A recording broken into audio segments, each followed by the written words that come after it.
Hello everyone, welcome or welcome back. So in this video, we are going to solve some Accenture MCQ questions for your hiring segment 2. So this video is going to consist of 200 MCQs. We have taken from topics common applications in MS Office, pseudocode, computer networks, cybersecurity, cloud computing, and your computer fundamentals part. So computer fundamentals again consists of data structures and algorithm, operating system, DBMS, and object-oriented programming. Okay, so this is the most scoring part for Accenture. MCQs, as you know, is the highest number of problems you can solve. You can solve it in MCQs itself because mainly one-liners will come into your exam. So this session will consist of 200 questions. How I have divided those 200 questions is common applications and MS Office will consist of 30 questions. Pseudocode will consist of 60. Networking will consist 30. Security will have 20, cloud will have 20, and the computer fundamentals part will have 40 because there are 4 topics, so each topic will have 10 each. Okay, so your exam will not have 200 questions. This is a one shot lecture, so I have taken 200 questions.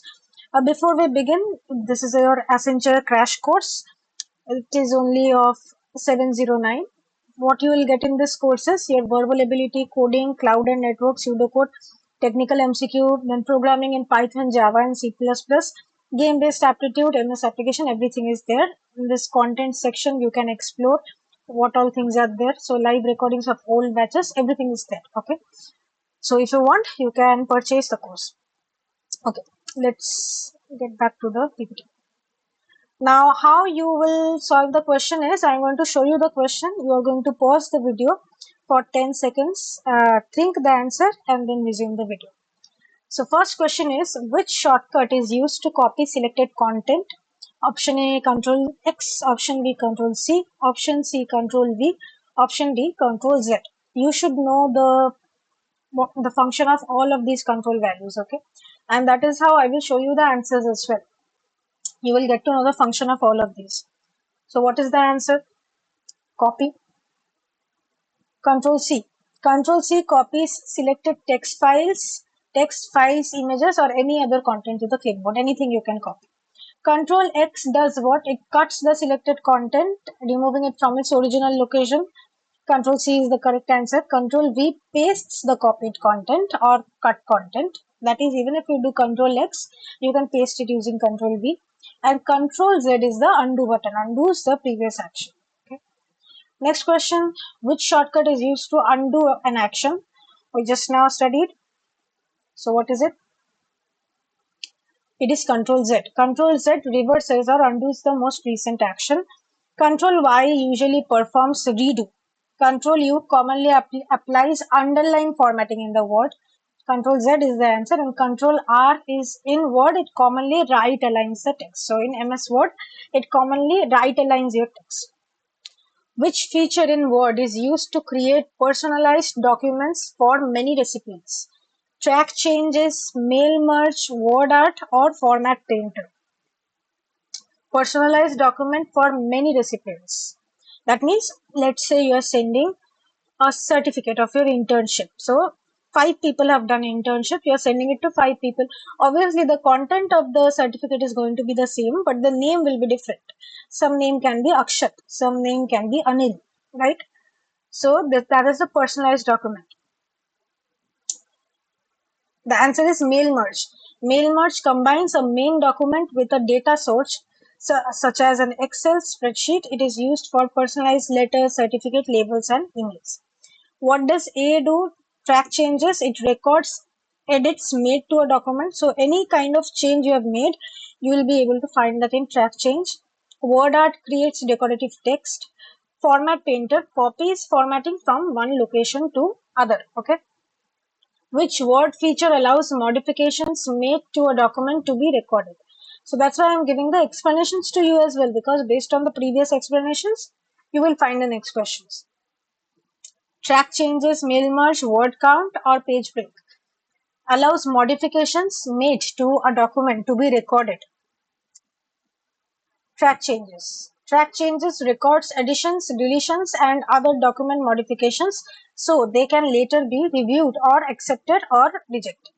So obviously some change you might not want, so you might delete it. Okay, so A is correct. What was B? Mail merge, word count, and page break. So mail merge is used for personalized document generation, that we know. Word count is used to count words or characters, and page break starts content on a new page. Which alignment makes both the left and right edges of a paragraph aligned?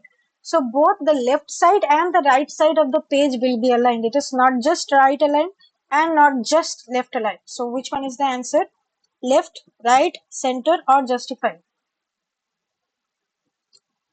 Answer would be justified.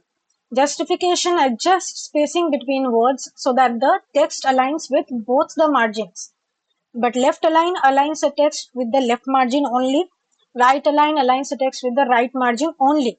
Center align places text around the center only. So justify aligns it both with the left and the right. Okay. What is a header in MS Word? Text appearing at the bottom of the page, text appearing at the top of the page, a document title only, or a hidden text. So what is a header? Is it a document with only a title? Like a title only? Is it the header? I don't think so. Text appearing at the top. A header is an area at the top of the page. So as you can see in my PPT, this common applications and MS Office, this is kind of a header, you can see. So when we go to the next topic, pseudocode, you will see that this header gets changed to pseudocode. If I minimize it, I don't know if you can see it, but at the bottom over here, you will see some page number. So that is footer. Okay. So a header is an area at the top of a page. It can contain a document title, date, author, chapter name, etc. Whatever you want to give. So in this case, it's a kind of a chapter name. Text appearing at the bottom of the page is called footer. Okay, so it describes the footer. And header is not only limited to titles, it can be anything just as it's being written, right? It can be a date also, can be author also. And header doesn't necessarily have to be hidden. Over here, it's not hidden. You can see it. Which feature is used to copy formatting from one piece of content to another? Format painter, mail merge, word art, or autocorrect. You are copying formatting from one piece of content to another. We have read about format painter. So format painter copies formatting such as font type, font size, color, and paragraph formatting. What is mail merge? It is used for personalized documents. Word art, autocorrect, these things you know, right? Creates decorative texts, and autocorrect corrects certain typing or spelling mistakes automatically. Which shortcut saves a document? Control A, Control S, Control D, Control P. This you all know. It is Control S. Control A does what? It's select all. Control all. Has different context. This was D. So based on different softwares, this has different context. Okay. Has different context specific functions. It is not the standard save shortcut. And Control P, option D, is for printing. What does Control A generally do? Right now we saw this one. It selects all the content. Align text, open a file, save a file is not option. Not an option. Align text is not what Control A means. Control O is commonly used for opening a file, and Control S is commonly used for saving a file. Which feature is used to start a content on a new page? Page break, word art, track changes, or format painter. You are starting a content on a new page. This also we have learned previously. This is a page break. A page break moves subsequent content to a new page. Option B is word art, which is decorative. It's not your answer. Track changes is also not an answer. And this was what format painter is also not an answer. So track changes tracks a document modifications, and format painter copies your formatting. Which Excel symbol begins a formula? So now we are coming to the spreadsheet part. Previously it was Word and things, right? So questions are not just asked from Word. Mainly Word questions you will find and Excel questions you will find, but from other MS Office parts also you will get questions. So for a formula, which symbol is represented as? It is equals. Excel formula generally begins with equals. So if you write equals to sum of A and A5, that means you will be summing up A1 and A5. Okay. often appears in Excel. So hash often appears in Excel error displays or has other specialized uses, mainly for error displays. At the rate has specific Excel uses but does not normally begin a standard formula, and is used for text concatenation. Okay. Which function calculates the total of numbers? Count, sum, average, or total? Total of numbers. Answer would be sum. Counts only the numeric cells. Sum is used to add up the values. Average is AVG is not a function. Average as a total is a function in Excel that is used for calculating the average of a few numbers. And total is also not a standard function. So sum is the one we use to add up values. What does average A5 calculate? Total, maximum, average, or number of cells? It is used to calculate average. It calculates the arithmetic mean. For example, if the cells contain 10, 20, 30, 40, 50 from A1 to A5, then you will be getting the average of all of these values. Okay. Max calculates the maximum. Sum we already know, and counts the numeric cells. Which function counts cells containing numeric values? Right now we learned. Is it count A? Is it count? Is it sum? Is it num count? So it's count. Count calculates or counts the numeric values. But what does count A do? It counts the non-empty cells, including cells containing text. So any text, if it's there, it will count that. Count all. Okay. Only if it's non-empty, then it will calculate the count value of it. Sum adds the numeric values, and num count is not a standard Excel function. So what does count A count? Option A, only numbers. Option B, only formulas. Option C, non-empty cells. Option D, empty cells. So this also right now we learned. It is non-empty cells. Count A counts cells containing data, including text, numbers, dates, and formula. Anything can be there. Okay. Only numbers is used for counts. Count A isn't restricted to only formulas. It can have text, numbers, dates, and formula. Okay. And empty cells are not counted. So option B is not an answer.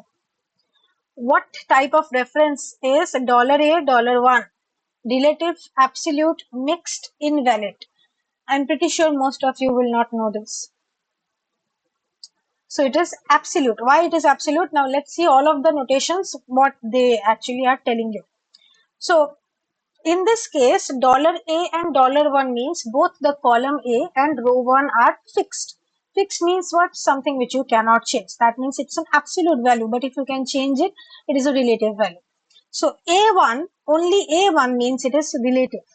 $A, $1 means it is absolute. What does $A1 means? It is mixed. That means A is absolute, $A is absolute, but 1 is relative. What does $1 means? It is relative, but this one is absolute. So this is a mixed notation. So that is why relative is incorrect, mixed is also incorrect, and it is not invalid. It is $A, $1. So this is absolute. Only this portion, if you see, you will understand. Okay.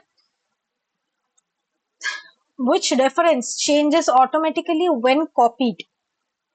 $A, $1, A1, $A, $1, $A, $1. Which reference changes automatically when copied? Whenever you see changes, it means it is relative. So A1, that is option B. Only see, in all the other options, firstly you can see $. So that means it is absolute. Whether it's invalid or valid, that's a different question. The first one right now we saw it's absolute. Now the C and D also we will check why these will not be the answer. Option B is the answer. A1 is a relative reference. So if equals to A1 is copied one row down, it normally becomes A2. Absolute reference doesn't change, so that will not be the answer. C and D is invalid. Why C and D is invalid is because $A is fine, $1 is fine. Why at the end you again have another $? That is why it's invalid. This $A is fine, but before that you have another $. So why $2? That's why it is invalid. $A, $1 is fine. What does this formula do? If A1 greater than equals to 50, pass, comma, fail. Always returns pass. Returns pass if A1 is at least 50. Returns pass if A1. Returns fail if A1 is at least 50 and adds 50 to A1. What does it do? A1 greater than or equals to 50. Think it as a ternary operator, question mark colon operator. Consider over here you have a question mark and over here you have a colon.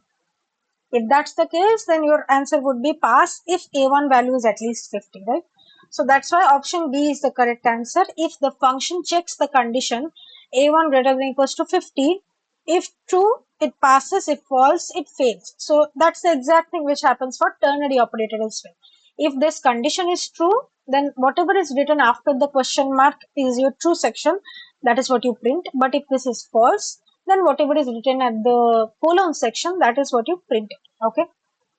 So always returns pass is not an option. Incorrect, because values below 50 produce fail. Reverses the actual logic. If returns fail if A1 is at least 50, it's not returning fail. If A1 is at least 50, it returns pass. And it does not perform any addition operation. So only option B is your correct answer. Returns pass if A1 is at least 50. Which Excel feature is especially useful for summarizing large data sets? Pivot table, word art, mail merge, slide master. You summarize large data sets. What feature do you use? Pivot table. Pivot table summarizes and analyzes large data sets by grouping, counting, summing, and comparing the information. Word art is for decoration. Mail merge, and you have right now studied word art email personalization. And what is slide master? It is for PowerPoint formatting. This also will come across next. Some questions are there. Which feature displays only rows satisfying selected criteria? So you have some sort of criteria and you are only displaying those particular rows which fit that criteria. So is it filter? Is it merge? Is it wrap text? Or is it freeze panes? What do you use? You use filter. So filter temporarily hides rows that don't meet that criteria. Merge combines the cells. Wrap text displays long text across multiple lines. So what happens is, usually if you write a very long text in a cell, it will go on and on the right side and you would have to scroll on the right side to read it. But if you do wrap text, then all of that text comes in a small box, fits in your screen itself. You don't have to scroll on the right hand side. Freeze panes keeps rows and columns visible while scrolling. Okay. So it freezes particular panes. Which function returns the largest value? High, max, top, or largest? So maximum value, how to find? That's what they are asking. So what do you need to know over here is, obviously by common sense you'll think high also returns the largest value, max also returns the largest value, top also returns largest value, largest also returns largest value. That's why you need to know which functions are the valid functions of Excel. That's all. So you can search up a list of functions on Excel, you will get the basic functions on Excel. In this case, our answer is max. It returns the largest numeric value in a range. So the rest of the functions, high, top, and largest, these are not standard Excel functions. Only max is a standard Excel function. Okay. Which function returns the smallest value? Min, low, bottom, or smallest? So the smallest value, so if max is the largest, what can be the smallest? Obviously min, it returns the smallest numeric value. Others are not your typical standard functions. Okay. Which function counts cells satisfying a condition? Count if count, count when, sum if count. Only counts the cells satisfying a condition. First of all, by common sense, D is eliminated. Sum is not asked over here, so D is eliminated. So is it count if count, or count when? It is count if.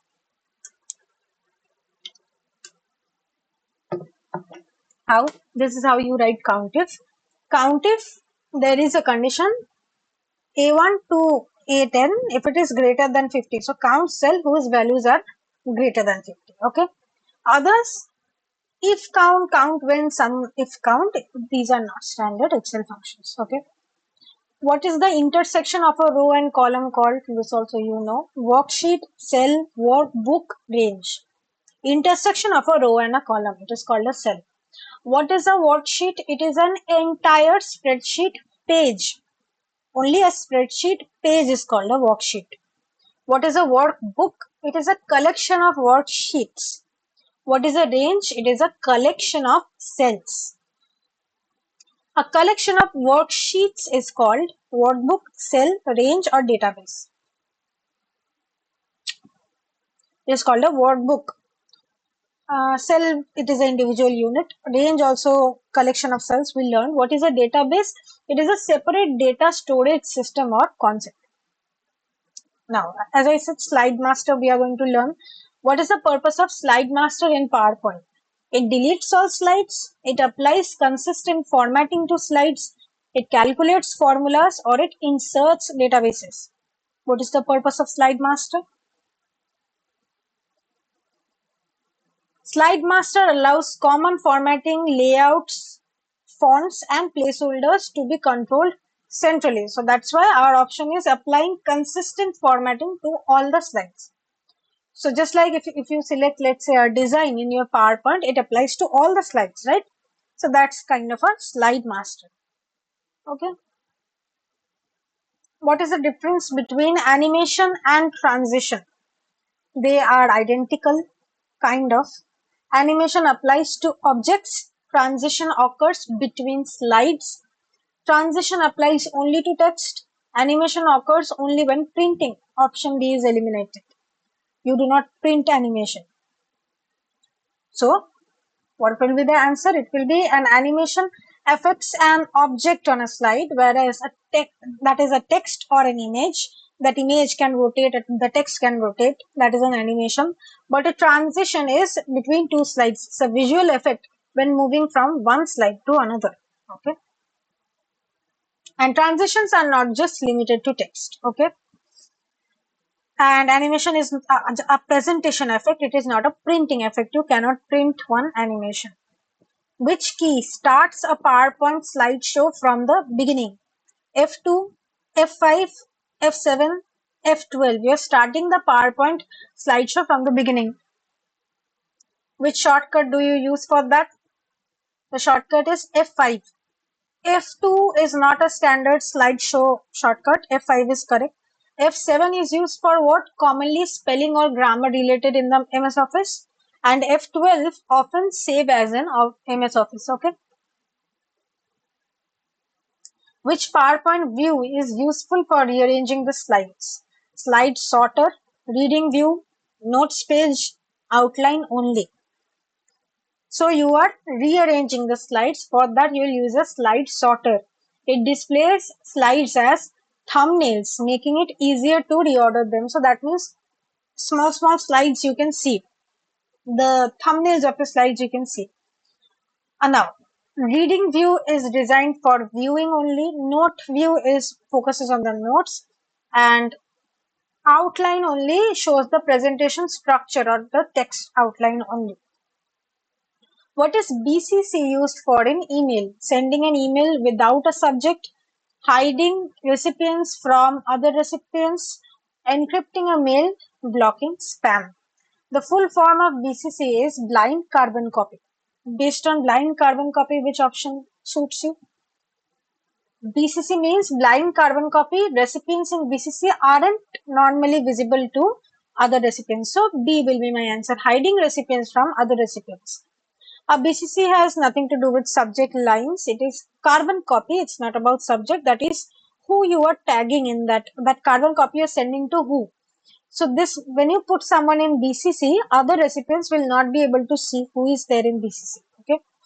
And it is not an encryption mechanism, and it doesn't block spam. So we are done with our this part. Common applications and MS Office part we are done with. Now we are going to start with pseudocode part. Question number 31 to 90. This 60 questions will be of pseudocodes, and you will have easy to medium type of questions in pseudocode, because Accenture doesn't ask that hard questions. Okay. Before we move on to the pseudocodes, this is your Accenture crash course. If you missed it, 709 rupees, you will get verbal ability coding, cloud and network, pseudocode, technical MCQs, programming, game-based aptitude, MS application, everything is there. You can just go into the content and see what all content you are getting. You will not be able to view, but you'll be able to see, like, let's say you see the old batches. So in the old batches will be, let's say, Java coding. You'll be able to see the videos of Java coding over here, okay? Like that. If you like the course, you can purchase it. Back to the PPT. So as I said, we'll have easy questions as well. These are one-liners basically, right? So x equals to 10, y equals to 5. We have to print x plus y, which is 15, right?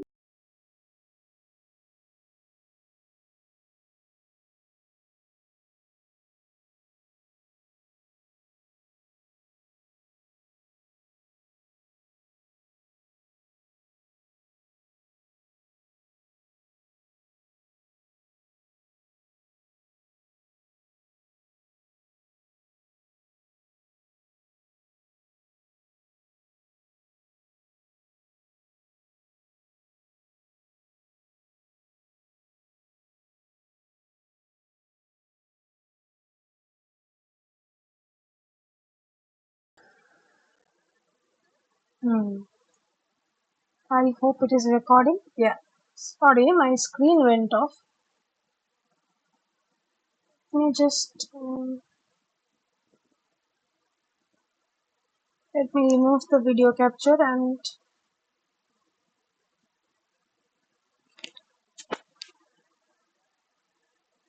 add again.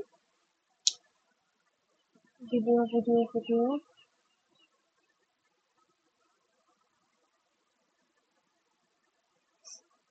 How to add?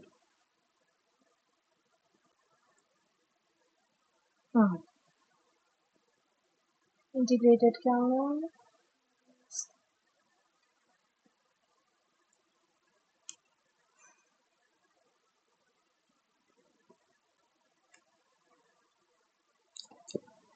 Hello. Yeah. Okay.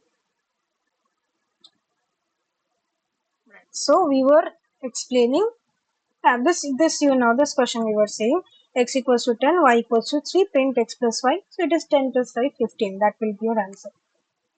X equals to 10, x equals to x plus 5, x equals to x into 2, print x. Pause the video for 10 seconds and try.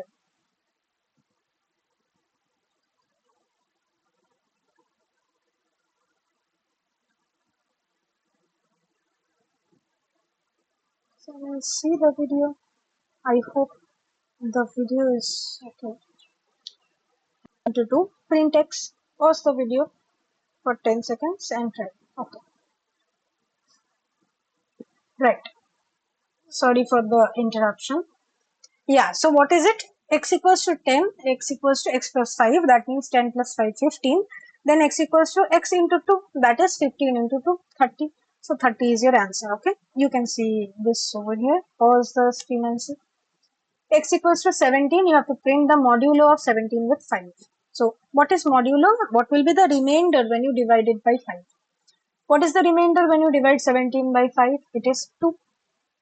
So that's why your answer is 2. Quotient is 3, remainder is 2. If it was 17 by 5, then it would have been 3. Okay. Now, x equals to 20, y equals to 6. You have to print 20 slash 6 by 6. Right? So, see, this is integer division. If you have, let's say, 5 divided by 2, you get 2.5. So, you will tell that I got 2.5. So I will take the integer value, I will round it off and I will get 3. That is not how in computer science it works. If you have 2.5, 2.8, doesn't matter. If it's after the decimal, you discard it. Only whatever is there before the decimal, you take it. So 20 divided by 6 will give you some decimal value, but only the integer value you're going to take. So it is going to be 3. So 3.333, like that it's there. Only the 3 part you take, 3 is your answer. X equals to 15. If x is greater than 10, print A, else print B. So is 15 greater than 10? Yes. So option A is your answer. That is true. X equals to 20. If x modulo 2 equal to 0, that means is it even? Then print even, else print odd. 20 is divisible by 2, it is even, so we print even. So even is our answer. For I equals to 1 to 5, you have to print I. What is this? A for loop. What happens over here? 1, 2, 3, 4, 5. This many times the for loop executes. That means this many times I value will be printed. First 1 got printed, then 2, then 3, then 4, then 5. That's why C is your answer. Okay. Now sum equals to 0. For I equals to 1 to 5, sum equals to sum plus I. Then after that print the sum. So again the for loop runs from 1, 2, 3, 4, 5. And these values you will put inside this variable called sum. You'll add it up inside this variable. So addition of 1 to 5 will be your answer, which is 15, I hope. Yeah. So 1 plus 1, 2, 2 plus 1, 3, 3 plus 3, 6. Sorry, what did I do? First it was 0, 0 plus 1, 1, 1 plus 2, 3, 2 plus 3, what am I doing? 1, 0 plus 1, 1, 1 plus 1, 2, 2 plus, then this becomes 2, 3, 3 plus 3, 6, 6 plus, now we go 4, 10, 10 plus 5, 15, sorry. X equals to 1, for I equals to 1 to 4, x equals to x into 2. So 1, 2, 3, 4, this many number of times the for loop runs, x equals to x into 2. So all, as many number of times this for loop will run, your x value will get doubled and you will print the last x value. So first x value was what? 1. The moment I entered my for loop for I equals to 1, my x value got doubled to 2. Then for I equals to 2, my x value got doubled to 4. I equals to 3, x value became 8. I equals to 4, x value became 16. So my final answer is 16. For I equals to 1 to 10, you have to print I. How many times does it execute? 10 number of times, because 1, 2, 3, 4, like if it started from 0, it would have been 11. It has started from 1, that's why it is 10. Okay, and 10 is inclusive. Okay. Now, for this is a nested for loop. For I equals to 1 to 3, then inside that there is an inner for loop. For j equals to 1 to 4, we have to print hello. How many times is hello printed? How many times does the outer loop run? 1, 2, 3, 3 times. How many times does the inner loop run? 1, 2, 3, 4, 4 times. 3 into 4 is what? 12. Outer loop 3 times. And for every outer loop, inner loop runs 4 times. That's why 3 into 4. 3 number of times the inner loop runs. Inner loop runs 4 times each time. That's why 3 into 4, 12.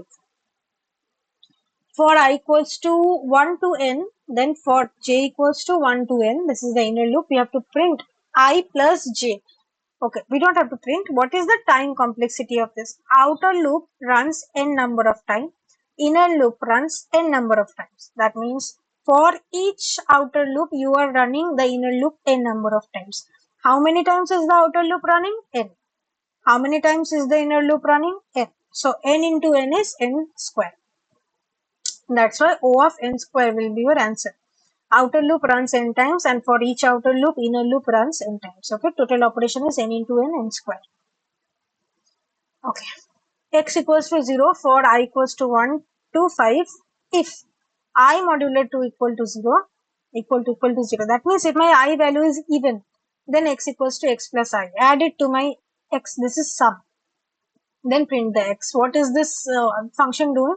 It is adding up only the even values from 1 to 5. So if I add up only the even values from 1 to 5, 1, 2, 3, 4, 5, we get 2 and 4. You add it, you get 6. That's why 6 is your answer. For x equals to 0, for I equals to 1 to 5, if my I modulo 2 is not equals to 0, that means it is odd, then you add it to x equals to x plus 1 and print x at last. So that means you are only adding the odd values. That means 1, 3 and 5. So if you add 1, 3 and 5, you get 9. 10, 20, 30, 40, 50 is in an array. So this is a zero based indexing we are assuming. Then what is the value of A2? 0, 1, 2. So that means A2 value is 30. 0, 1 and 2. So A2 value is 30. This is again an array 2, 4, 6, 8. Sum equals to 0. For I equals to 0 to 3. Sum equals to sum plus AI. That is each value of this array. Then print the sum. 0, 1, 2, 3. That means you're adding all of the values in this array. So 2 plus 4 plus 6 plus 8 is going to be your answer. 2 plus 4, 6, 6 plus 2 plus 4, 6, 6 plus 6, 12, 12 plus 8, 20 is your answer. Again another array is there, 5, 3, 8, 2. You take a max variable and you store A0 inside that max variable, that is 5. What is A0? 5. So for I equals to 1, 2, 3, start a loop from I equals to 1, that is 3 to 2. 3, 8, 2. 1, 2, 3, you start a loop. And if my AI, that is that value, AI, is it greater than my max? If it is greater than my max, you will update my max. What are we doing over here? We are searching for the maximum value inside my array. So if my value is greater than my maximum value, max equals to AI. Max is updated to AI now. And at last you print it. So what is the maximum value in my array? 8. So that's why 8 is the answer. At the starting, your max was 5 because max equals to A0. Next value we get is 3. Is 3 greater than 5? No. So we don't do anything. Is 8 greater than 5? Yes. So now my max becomes 8. See, 8 greater than 5? Yes. So max becomes 8. Next is 2. Is 2 greater than 8? No. So execution stops and at last we come out and print 8 as our answer. Okay. Again 5, 3, 8, 2. The same concept. Mean equals to A0. For I equals to 1 to 3, if AI is less than min and min equal to AI. That means if my current value is less than my min, min will be equal to AI. Okay.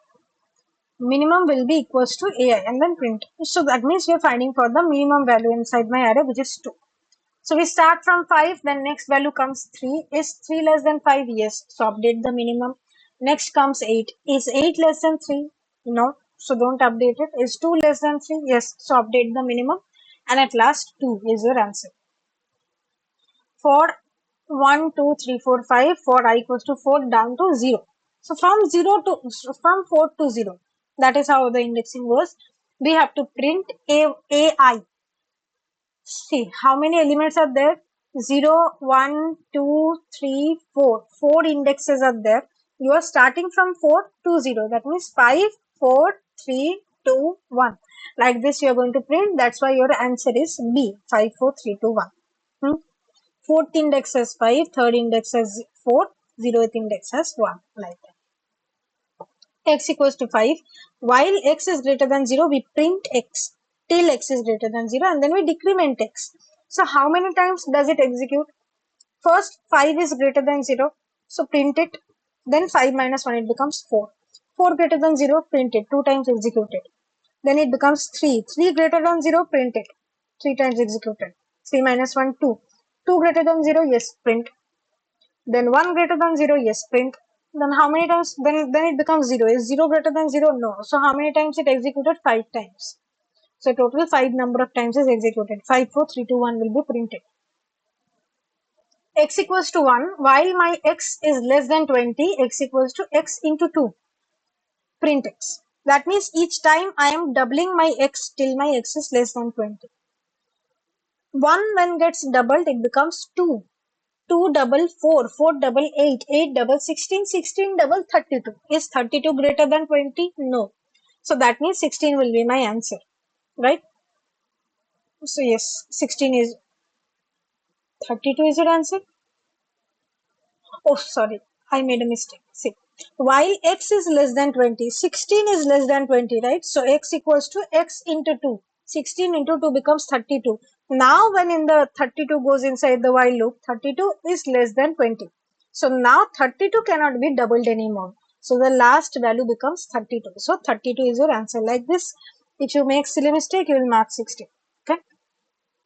So 32 is your answer. 32 is less than 20. That's when it is false. Okay. X equals to 10 while x is greater than 1.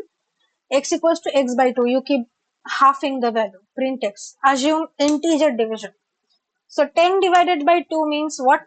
5. 5 divided by 2 means what? 2. 2 divided by 2 means what? 1. Is 1 greater than 1? No. So 1 is your answer. So 10 becomes 5, 5 becomes 2. 2.5 means it's 2.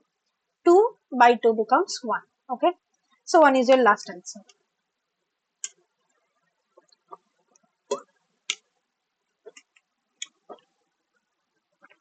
Which condition checks whether x is between 10 and 20 inclusive? Inclusive. So that means from these options, x greater than 10 or x less than 20? No, right? Inclusive. Firstly, it needs to be. So these less than and greater than options, A and C is already eliminated. I need to find something equal to 10 and 20. Is x equal to 10 and x equal to 20 ever possible? No. So it will be x greater than equals to 10 and x less than equals to 20. Okay. Themselves must also be accepted. Okay. Okay. X equals to 10, y equals to 20. If x is greater than 5 and y is greater than 15, we print yes, else no. X is 10. 10 greater than 5? Yes. And y is 20. 20 greater than 15? Yes. So yes will be my answer. That is, yes will be printed. Option A will be my answer. Okay. X equals to 10, y equals to 5. If x is less than 5 or y is equal to 5, print yes, else no. The moment you will see that 10 is less than 5, you will print no. No. This is odd condition. Even if it's false, this can be true. So is y equal to 5? Yes. So you print yes. So option A. Okay. X equals to 5. If not x greater than 10, print A, else B. What is x greater than 10? Is 5 greater than 10? No, this is false. But they have written not of false. Not of false is true. So if true, that means this is true. We print A. So A will be my answer in this case. Right? I hope you are getting it. These are very simple. So from here, your execution will begin. Print square, not from function. Okay? Because you have not yet called the function. Print square of 5. Now you have called the function square. Go inside that function and you see return x into x. That means 5 square 25. 25 is your answer. So this is the dryden. You call square, then 5 into 5 happens and 25 is your answer. Okay. Now x equals to add 5 comma 3. You call add, you go inside add a and b, return a plus b. So 5 plus 3 is 8. Then print x. Whatever is stored, 8 gets stored inside this x and you print x. So C is your answer, 8. So add 5, 3, 5 plus 3, 8. Now, fun of 3. That means 3 you pass as input. Now go to fun. Function fun n. So 3 is passed over here. If n is equal to 0, return. Right now it's not 0, it is 3. Print n. That means 3 is printed. Now fun is n minus 1. It becomes 2. Again it goes, again 2 gets printed. Then it goes up again. It becomes 1. And now 1 is printed. Then it goes back again. N minus 1. 1 minus 1 becomes 0. It goes back. And over here if n equal to 0, it returns. So that means only 3 to 1 gets printed. Option B. So dryden would be first fun of 3 prints 3. Then it becomes n minus 1. So it becomes fun of 2, calls fun of 2 recursively. This is a recursion. Fun 2, print 2, then it becomes 1.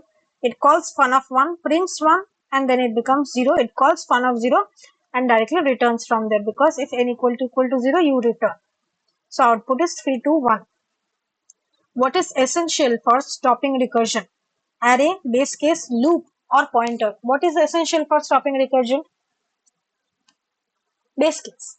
A recursive function repeatedly calls itself. A base case tells it when to stop making recursive calls. In this case, what is the base case? If n equal to 0, return. That is the base case. That is the condition. So a base case tells it when to stop making recursive calls. Array is not necessarily required in recursion, and recursion and loops are different mechanisms. So loop is not an option, pointer is not an option. Okay. So pointers, see, condition is what is required for you to stop the recursion. So that's why it's called the base case. That inside that base case you can use array, you can use pointer, but those are not necessary, right? Function, okay, print fact of 4. So you pass 4 over here in function fact. If n equal to 1, you return 1. Else you return n into fact of n minus 1. So you had passed 4. 4 into fact of 4 minus 1, that is 3. So now for fact of 3, you again return 3 into fact of 2. For 2, you return 2 into fact of 1. For 1, you directly return 1 from here. So ultimately what will happen? 4 into 3 into 2 into 1. You are calculating factorial, which will be 24. Fact of 4 you have called 4 into fact of 3, 4 into 3 into fact of 2, 4 into 3 into 2 into fact of 1, then 4 into 3 into 2 into this fact of 1 returns 1. All of these gets multiplied and 24 is the answer. X equals to 0 for I equals to 1 to 10, x equals to x plus 2, print x. So each time 2 gets added to x. How many times does this loop run? 10 times. So how many times will 2 get added? 10 times. What was the first value of x? 0. So if 10 times 2 is being added, it means 20 is being added. So x value would be 20, right? Option B. 10 iterations, each adds 2. So 10 into 2, 20 would be your answer.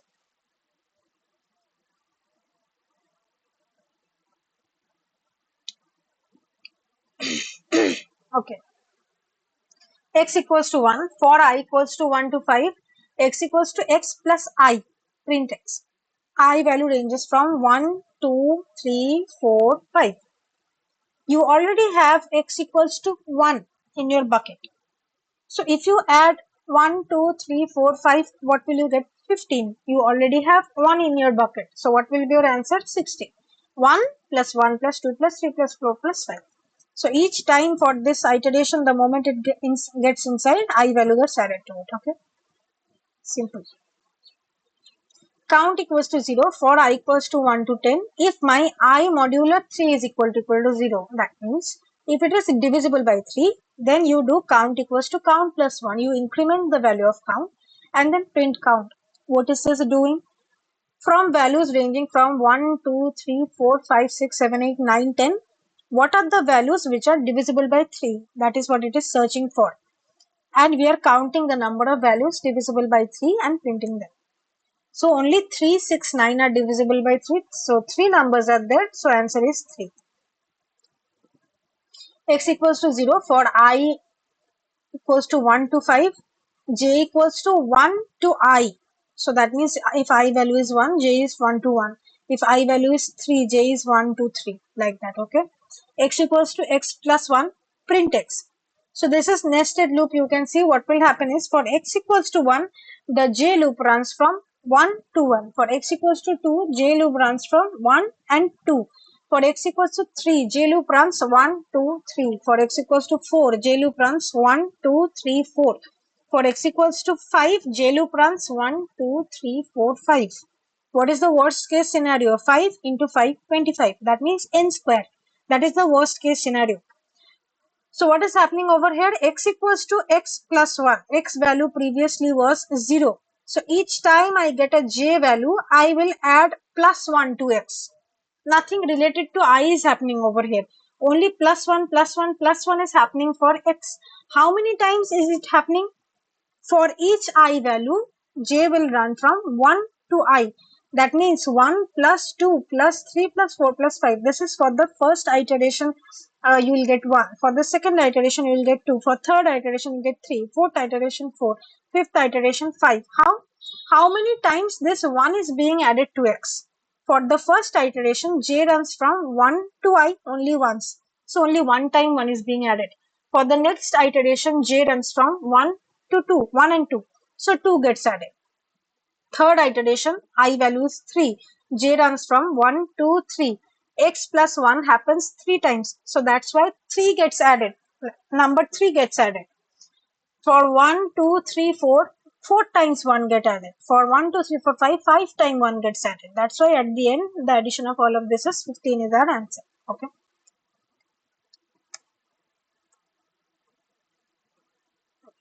What is the complexity of the previous algorithm? This I already told right now.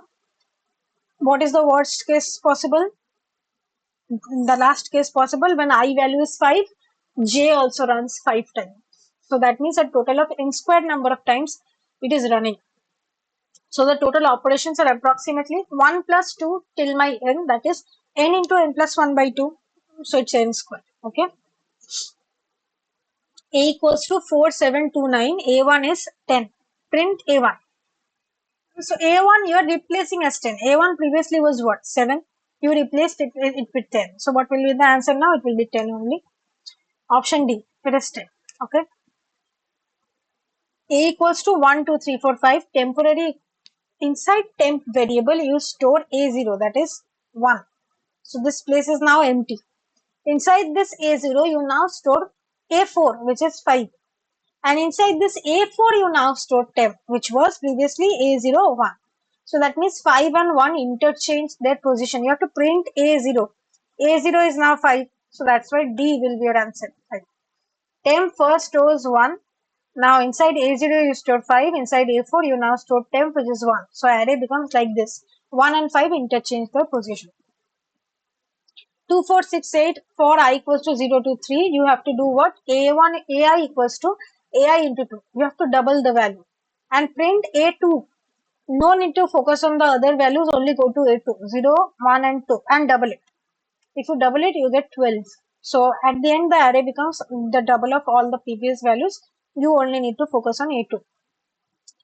This is a string Accenture, print as 0. What is the 0th index? A. So your answer would be A. Okay. H equals to hello, print length. Length doesn't start from 0, length starts from 1. 1, 2, 3, 4, 5. So 5 is your answer. Okay. S equals to hello, count 0 for each character C in S. If C is equal to L, so character by character we are processing H, E, L, L, O.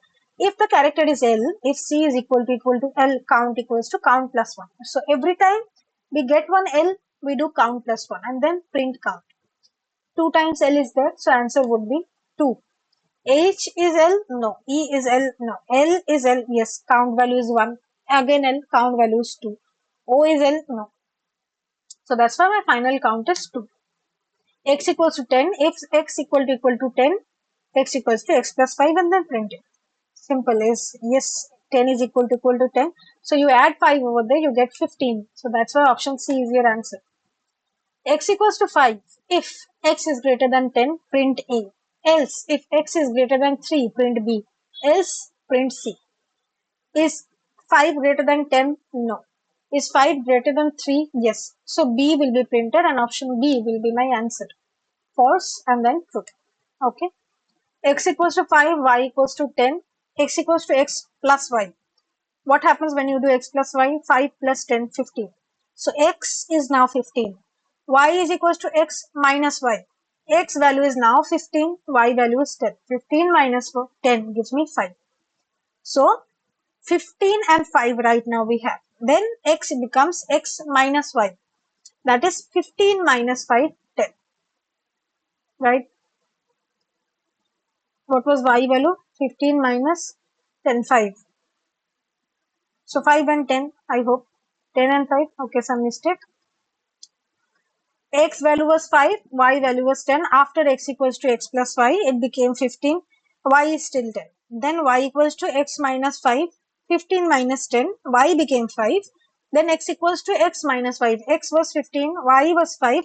So 15 minus 5, it becomes 10. This is the final value of X. So X value is 10. Y value is 5. Okay. So that's why this option B would be your answer. X equals to 5, Y equals to 2, we have to print X modular Y. 5 modular 2, only the remainder you have to print. When 5 divided by 2, it leaves the remainder of 1. Understood, right? Because 2 into 2 is 4. Remainder is 5. X equals to 2, sorry, remainder is 1. X equals to 2, for I equals to 1, 2, 3, X equals to X plus X. Print X. 1, 2, 3. 3 times this loop will run and 3 times X plus X will happen. So first 2 plus 2 becomes 4, then 4 plus 4 becomes 8, then 8 plus 8 becomes 16. So that's why 16 is your answer. For I equals to 1 to 5, if I is equal to 3, you break and print I after it if it's not equal to 3. So for 1, is it equal to 3? No. So you print 1. Then 2, is it equal to 3? No. You print 2. 3, is it equal to 3? Yes, you break it. So that's why option A is your answer, 1 and 2. Okay.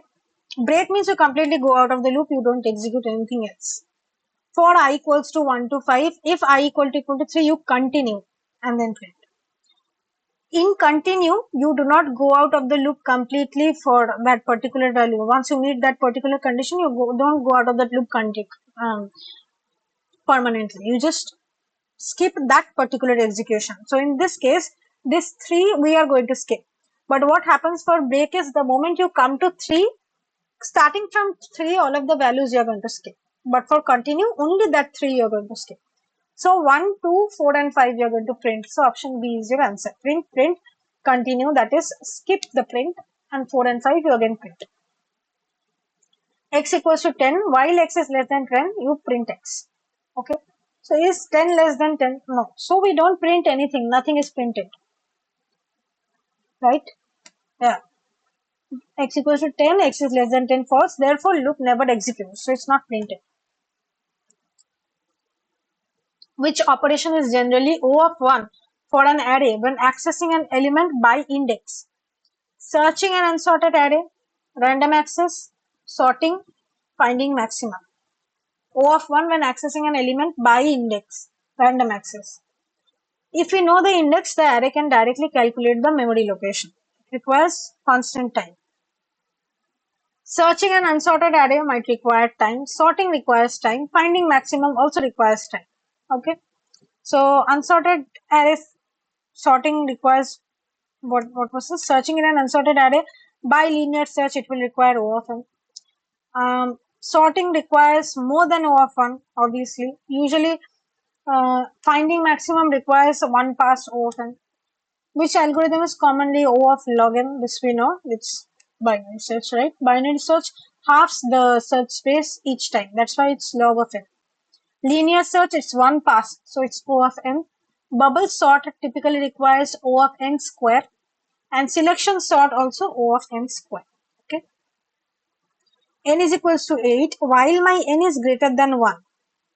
N is equals to n by 2. So till my n is greater than 1, I will keep on halving my value. How many iterations? First n value is 8. Is 8 greater than 1? Yes. So 8 by 2, it becomes 4. 1 iteration complete. 4 greater than 1? Yes. 4 by 2, 2. 2 iterations complete. Then 2 greater than 1? Yes. 2 by 2, 1. Complete. 3 iterations complete. Then is 1 greater than 2 by 2 is 1. 1 greater than 1? No. So 3 iterations will be your answer. 8, 4, 2, 1. Okay. 3 divisions occur. 8 is not a division. 4, 2, 1 are the 3 divisions that occur. That's why 3 iterations. X equals to 0. For I equals to I to 4. X equals to X plus I into 2.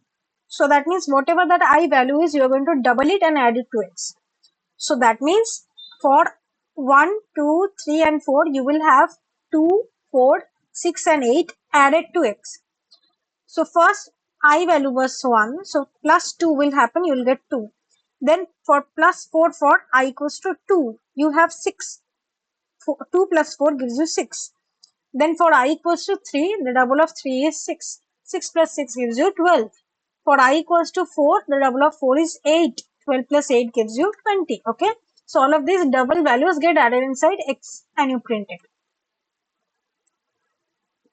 X equals to 10. If my X is greater than 5, again nested if X is less than 15, print A, else print B, else print C after coming out of this inner if. So X equals to 10. Yes, 10 is greater than 5. So go inside this. Is 10 less than 15? Yes. So print A. Okay. A is equals to 1, 2, 3, 4, 5. Sum is 0.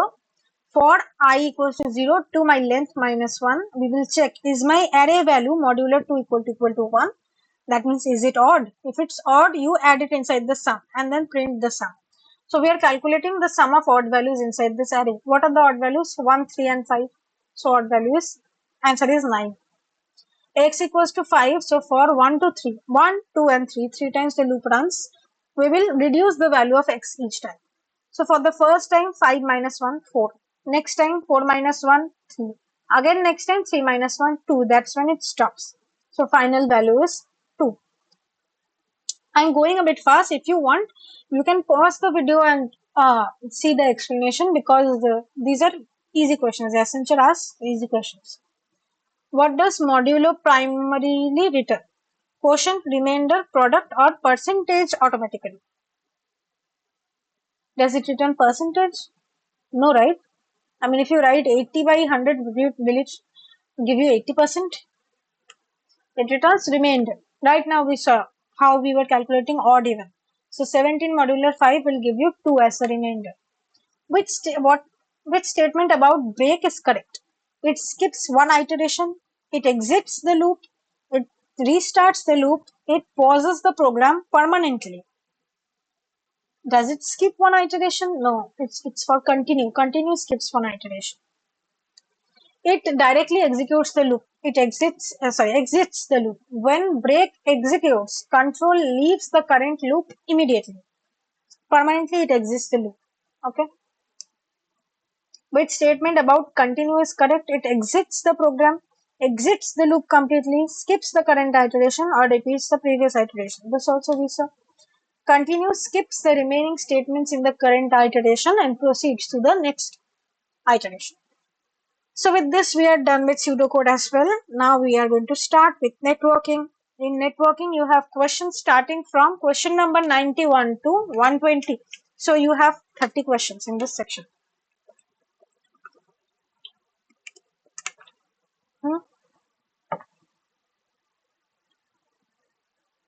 30 questions.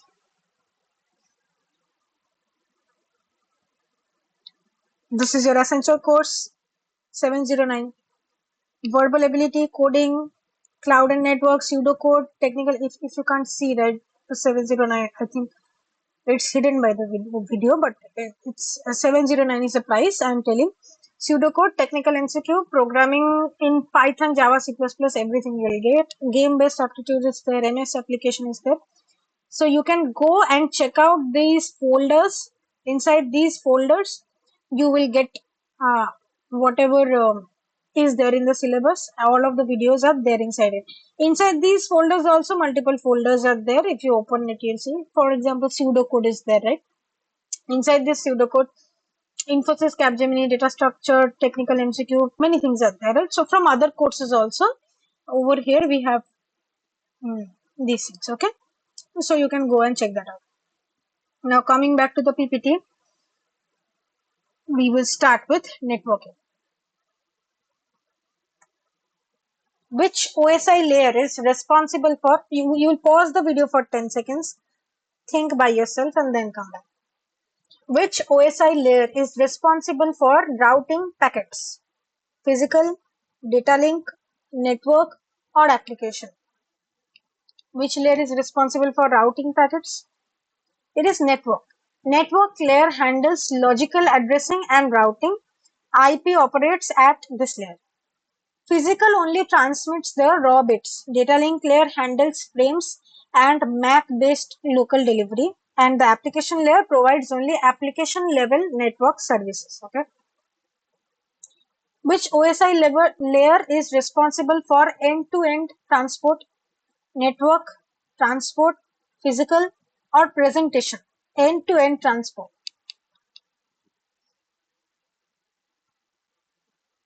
Transport layer.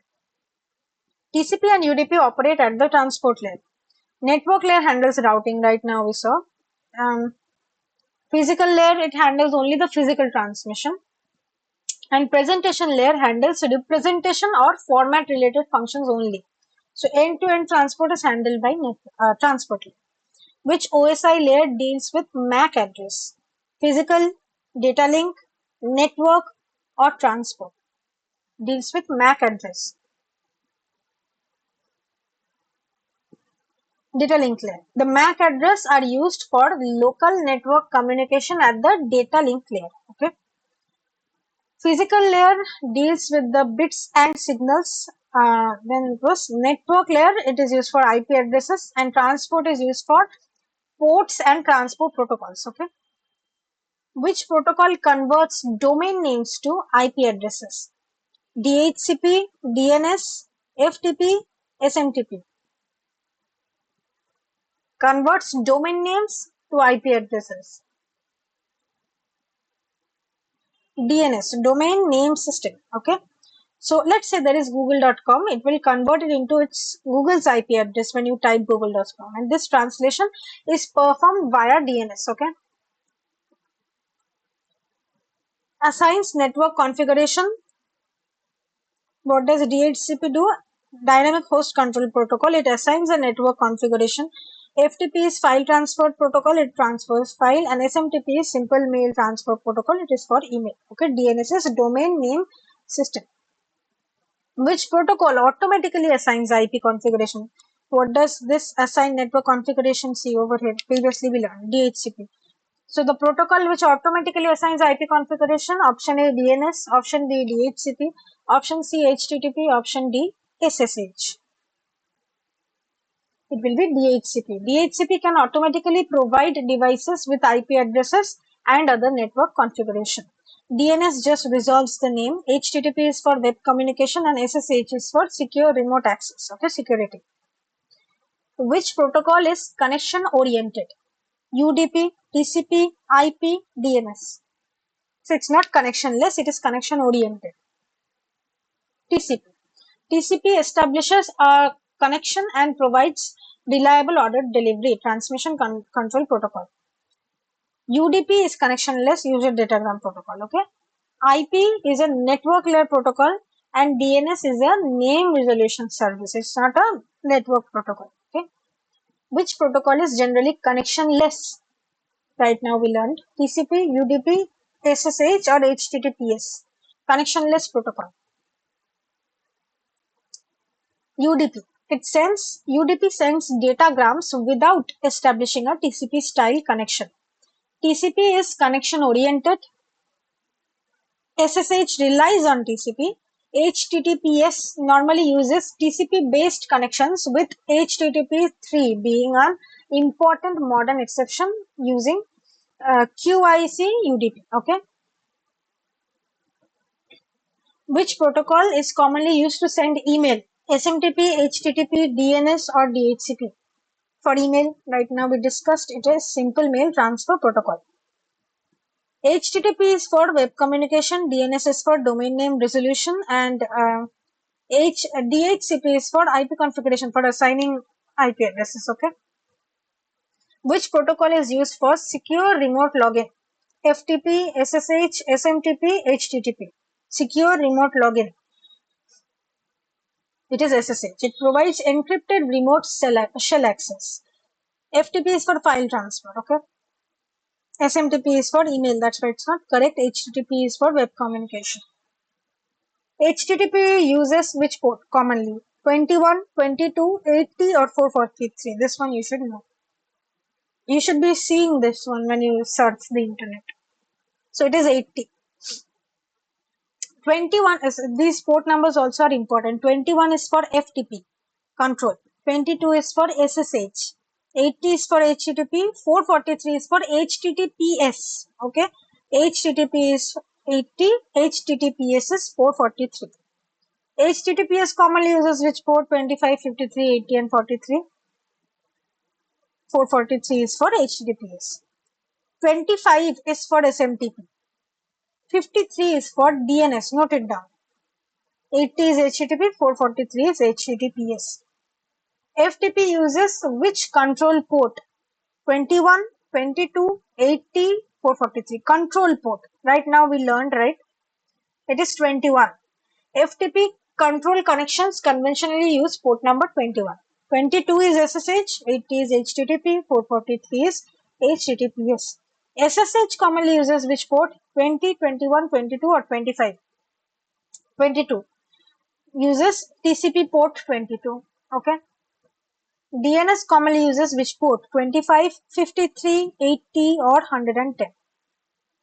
Answer is 53. Traditionally over UDP and also TCP, depending on the operation. Okay, mostly UDP.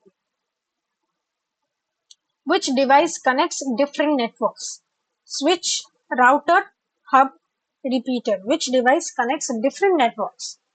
Switch, router, hub, repeater. Router. A switch primarily connects devices within a LAN, local area network. A router connects different networks and routes packets. Hubs broadcast traffic to connected ports and repeater regenerates signals. So that's why different connects different networks to particular device, it will be router. Which device forwards frames using MAC address? Router, switch, modem, DNS server. Forwards frames using MAC address. It would be switch. A switch maintains a MAC address table and uses it to forward Ethernet frames. Routers primarily are used for IP information, and modem performs single conversion or modulation functions, and DNS resolves names. Which address identifies a network interface at the data link layer? IP, MAC, port, or URL? Which address identifies a network interface at the DL? It is MAC. IP is for network layer logic address. MAC is for data link or hardware or interface addresses. Port identifies a service or process at the transport level, and URL identifies a resource. What is the purpose of a firewall? It stores files, filters network traffic, translates domain names, and assigns IP address. What will be the answer? Purpose of a firewall.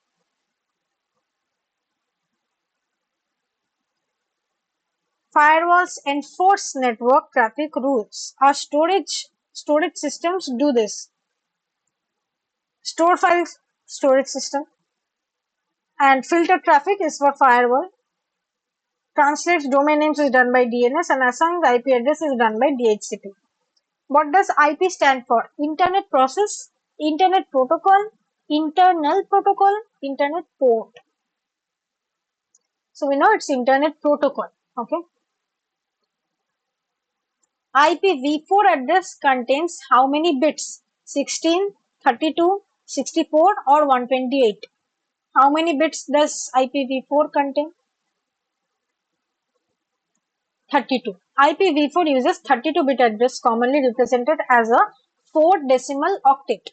So like this 192.168.1.1. Okay. IPv6 address contains 32 bits, 62 bits, 128 bits or 256 bits. So it's 128 bits. IPv6 was designed with 128-bit address, providing a vastly larger address space than IPv4. What is an example of private IPv4 address? 8.8.8.8, 192.168.1.10, 1.1.1.1 or 142.250.1.1. Private IPv4 address.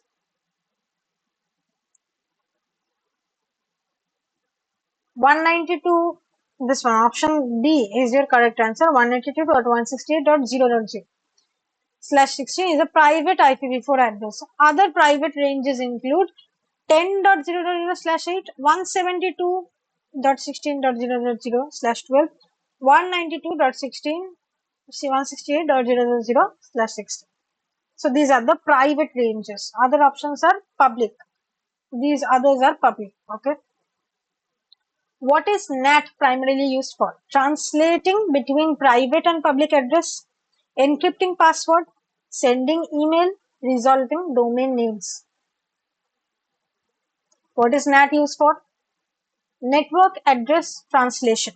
It commonly allows private IP address inside a network to communicate externally using public addressing. So option A is your answer, translating between private and public addressing.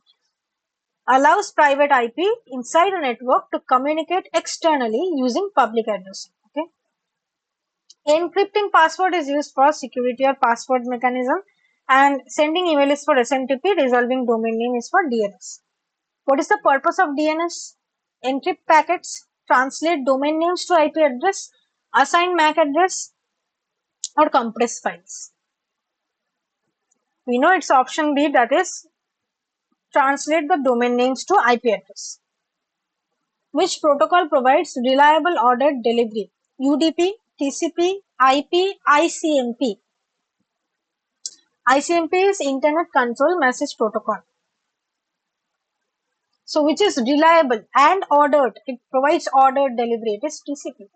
TCP provides mechanisms such as sequencing, acknowledgement, retransmission to provide reliable ordered delivery. UDP doesn't provide TCP style reliability. IP is a network layer delivery, and ICMP is network diagnostic or control messaging. Okay. Which protocol is often preferred where low latency is more important than guaranteed delivery? Low latency means gaming. Okay, we don't want any latency, but there is no guarantee of frame bridge delivery, right? TCP, UDP, FTP, or SMTP. Can't be FTP because file transfer is important. SMTP, mail transfer, is also important. We cannot lose mails. TCP will never lose bits. So answer is UDP. UDP has a lower protocol overhead and doesn't perform TCP's connection establishment and reliability mechanisms. TCP prioritizes the reliable delivery, so TCP is not an option. Okay, so UDP is the answer. The TCP three-way handshake is associated with establishing a TCP connection, closing a file, DNS lookup, or encrypting passwords. So what is the use of TCP handshake? That's what they're asking. What is a three-way handshake? There is a sender, there is a receiver. You send some synchronization bit. When the receiver receives that synchronization bit, they send one acknowledgement with that sync bit. And when you receive that as a sender, when you receive that synchronization and acknowledgement, you again send a acknowledgement bit further to the receiver. So this is the three-way handshake. So it is used for establishing, right? Establishing a TCP connection. The traditional handshake is sync, then sync plus ACK plus ACK. That is synchronization, then synchronization plus acknowledgement, then acknowledgement. It establishes the TCP connection and the other choices are unrelated. What does bandwidth describe? Delay only, maximum data transfer capacity, IP address, encryption strength. So what does bandwidth describe? It refers to the capacity of a communication channel to transfer data. The capacity, so that's why it is B, maximum data transfer capacity. Delay is latency, IP is an addressing system, and encryption strength is a security property. What does latency describe? Data transfer capacity, time delay in communication, storage size, or number of users. What does latency describe? Latency is the time taken for a data or a request to travel through a system. That's why time delay in communication is your answer. And data transfer is bandwidth, then storage size is storage capacity, and number of users is not latency. Which protocol is commonly used to retrieve web pages? HTTP, SMTP, DHCP, ARP. It is HTTP. SMTP is for email transfer, DHCP is for network configuration, and ARP, address resolution protocol, it maps the IP address to MAC address on local networks. Okay. With this, we are done with the networking part. Sleep recording. We are done with the networking. Now we are going to start with the security part. Okay. This is your Accenture crash course. Your exam is just around the corner. To prepare quickly, you can purchase this course if you would like. 709 only. These are the contents provided. Okay. I will quickly go through verbal ability, coding, cloud and network, pseudocode, technical MCQ, programming in Python, Java, C++, game-based aptitude, and MS application. Fine. Come back to the PPT. Authentication, and these are for your computer security, cyber security part. Okay. Authentication answers which question? What can you access? Who are you? What is your IP? How fast is the network? So authentication answers which question? It is authenticating you, right? So that's why it answers, who are you? Authentication verifies identity. Example, entering username plus password. What can you access is authorization. What is your IP is in networking, and how fast is the network is performance measurement. Okay. Authorization answers, who are you? What are you allowed to access? What is your password? What is your IP? So authorization determines permissions after identity has been established. First it is identity, then it's authorization. A user may be authenticated, that is identified, but not authorized to access an admin dashboard. Okay. So what are you allowed to access is the correct answer for authorization. Okay. What is your password is authentication credential. What is the example of MFA? Password only, username only, password plus OTP, PIN only. MFA is multi-factor authentication.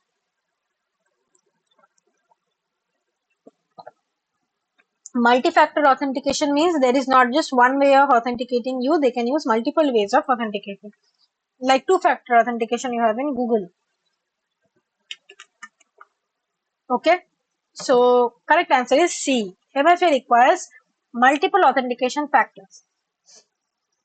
Password is a knowledge factor. OTP generated through a separate devices system equals to another factor in typical MFA implementations. A, B, and D represent only one factor. Password only, username only, PIN only, these are only single. Which attack tricks users into revealing sensitive information? Phishing, hashing, encryption, backup. It will be phishing. Phishing uses deceptive messages, websites, or communications to trick users into revealing credentials, financial information, or other sensitive data. The other three are legitimate security or data concepts, not attacks. So hashing, encryption, backup, these are legitimate data concepts. These are not attacks. A fake website designed to steal login credentials is commonly associated with phishing, load balancing, virtualization, or hashing. A fake login page can be used in a phishing attack. Load balancing distributes the workload, virtualization creates virtual resources, and hashing transforms data into a hash value. So it will be phishing. Malware that can replicate and spread itself across systems is commonly called worm, firewall, hash, or certificate. It replicates itself across systems. Worm. How to remember this? Let's go through it first. Worm is a malware designed to self-propagate, often through networks. Okay. Firewall is a security system. It is not a malware. Hash is a data transformation, and certificate is a security credential or digital document. How do you remember this worm definition? So, if you ever hear about parasites or tapeworms, they grow inside human body, okay, or dog's body, or whoever you want to consider human body. There can be tapeworms inside human body. So they replicate, the tapeworms multiply or become bigger. Parasites become bigger, multiply itself, they feed on us, on our own body, and become bigger and bigger and stay inside our system. So this is how you will remember worm. It is a malware designed to self-propagate. It becomes bigger and bigger by eating our systems information, steals our systems information. Okay. Malware disguised as legitimate software is commonly called Trojan, worm, firewall, or a VPN. It is disguised as that is a legal software, disguised as a legal software. So it is Trojan. A Trojan disguises itself as a legitimate or a desirable software.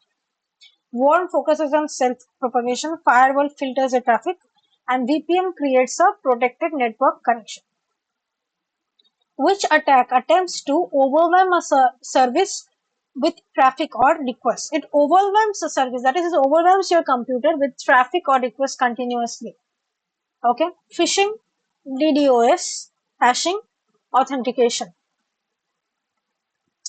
It will be DDoS. It is distributed denial of service. The goal is to make a service unavailable by overwhelming it with a traffic or request. So let's say you're trying to access your system, but there are continuous requests in your network or a system. So you cannot log in into your system and make your system secure anymore. So that is denial of service. They're denying your service. This is distributed denial of service. Phishing is a form of social engineering because you are transforming yourself into someone else and trying to get, you're deceptive with that someone and trying to get their information. Okay. Hashing is for security and authentication is for identity purposes. SQL injection targets database queries, network cables, CPU registers, or power supplies. So what does SQL injection do? SQL injection exploits improperly handled user input to manipulate database queries. So A is correct, it is database queries. Network cables is for physical networking. CPU register is for CPU hardware, and for power supplies it is electrical infrastructure. Okay, so SQL injection is for database queries. XSS stands for extra secure system, cross-site scripting, cross-server security, XML secure system.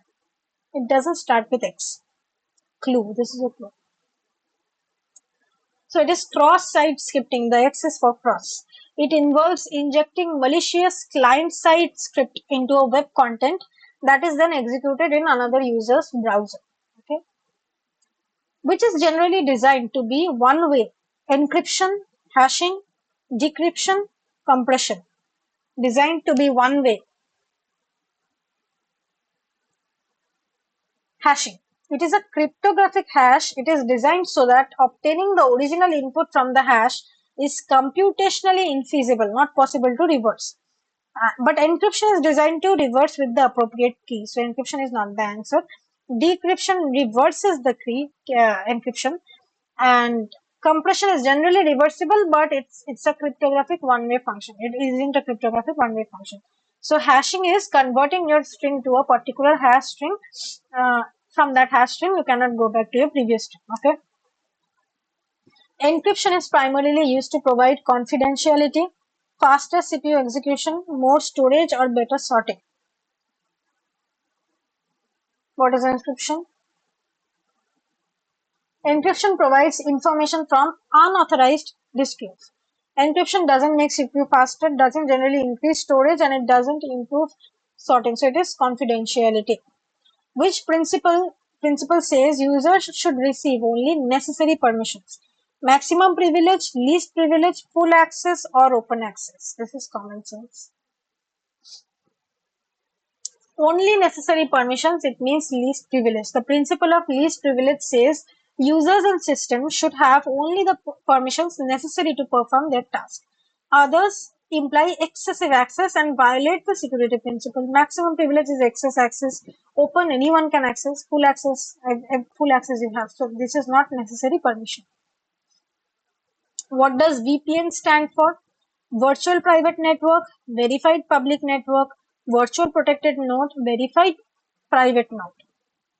So VPN stands for virtual private network. It can create an encrypted or tunneled connection over another network. The other options are not the standard expansion. HTTPS primarily protects web communication through TLS, FTP, DHCP, DNS. If you know the full forms, you will know the answer. So it is TLS. HTTPS is HTTP carried over a secure cryptographic protocol, commonly TLS. File transfer is not, IP is not, name is not the answer. Okay. What is a brute force attack? Trying many possible passwords or credentials, encrypting data, compressing data, or backing up files. What is a brute force attack? What is brute force? You know this if you are from computer science. A brute force attack systematically tries possible credentials until a valid one is found. So brute force is the first step you come across whenever you're solving a coding problem. The first answer that comes to your mind is the brute force. Then you optimize it further to get the optimum version. So that means brute force is just coming up with an answer in the beginning, the basic. So that's why brute force is systematically trying to get the possible credential until a valid one is found. So again and again, let's say there is 6 digits, you again and again keep changing the 6 digits one by one and come across the pin. Okay. What is spoofing? Pretending to be another trusted entity, compressing a file, encrypting a database, updating software. What is spoofing? Spoofing involves falsifying identity or information to appear as a trusted source. Example include IP spoofing and email spoofing. So you're falsifying your identity or information to appear as a trusted source. So it is pretending to be another trusted entity. Okay. What is ransomware? Malware that typically encrypts or locks data and demands payment, a firewall, an authentication protocol, or a backup system. Ransomware is a malware designed to deny access to data or systems and demand payment. When does this happen? If you are surfing on an illegal site, which you are not supposed to do. What happens on illegal sites is, illegal sites are very easily you can hack an illegal site. So these hackers will sit inside these illegal sites, and if you go, let's say for downloading a movie, you go inside this illegal site and somehow those hackers, you click on some kind of an ad and those hackers hack into your computer. Your screen will go blank or some kind of a interface will be shown on your screen saying you need to make this payment. Let's say if you are from India, let's say 16,000, 20,000, this kind of a payment the screen will show.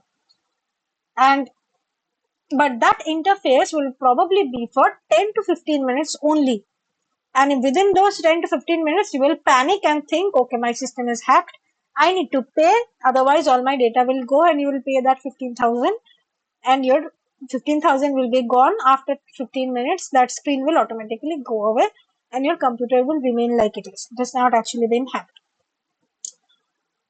Even if you don't pay after 15 minutes, or if you close the computer, shut down the computer, erase things from your computer, no one will be able to hack it. Okay. But this is what ransomware is.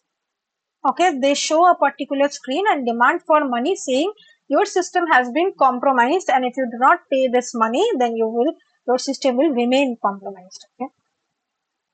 Which is generally safer for password storage, plain text, reversible encryption alone, secure password hashing with proper salting, saving passwords in a spreadsheet.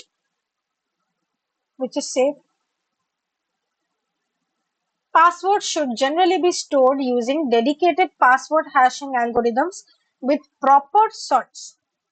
So a plain text password directly exposes if the database is compromised. It's not good.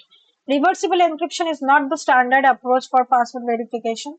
And a spreadsheet is also not secure. So the correct option is secure password hashing with appropriate salting. Okay. With security property means information should not be disclosed to unauthorized users. Integrity, confidentiality, availability, scalability.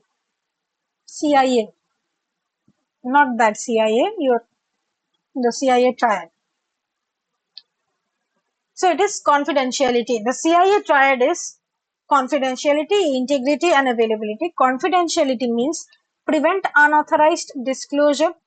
Integrity means prevent unauthorized modification. Disclosure means you cannot tell this to other people. It is confidential.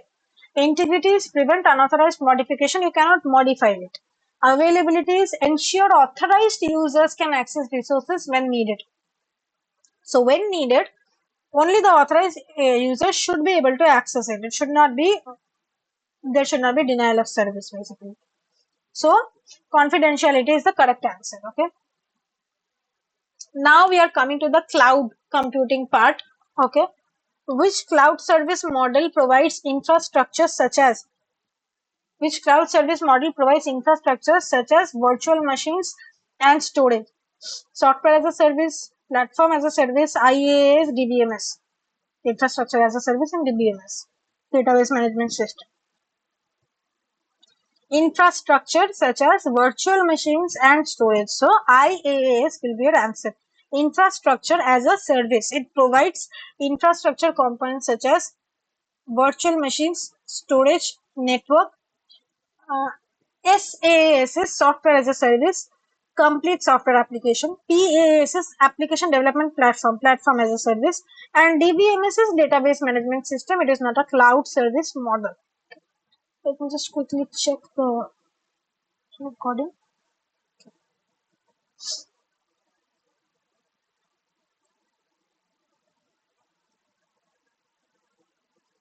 Which cloud model provides a development platform? IaaS, PaaS, SaaS, or VPN? PaaS. Platform as a service provides developers with a platform or environment for building and deploying applications. Okay. IaaS is for infrastructure. SaaS is for complete software, and VPN is a network technology. Okay.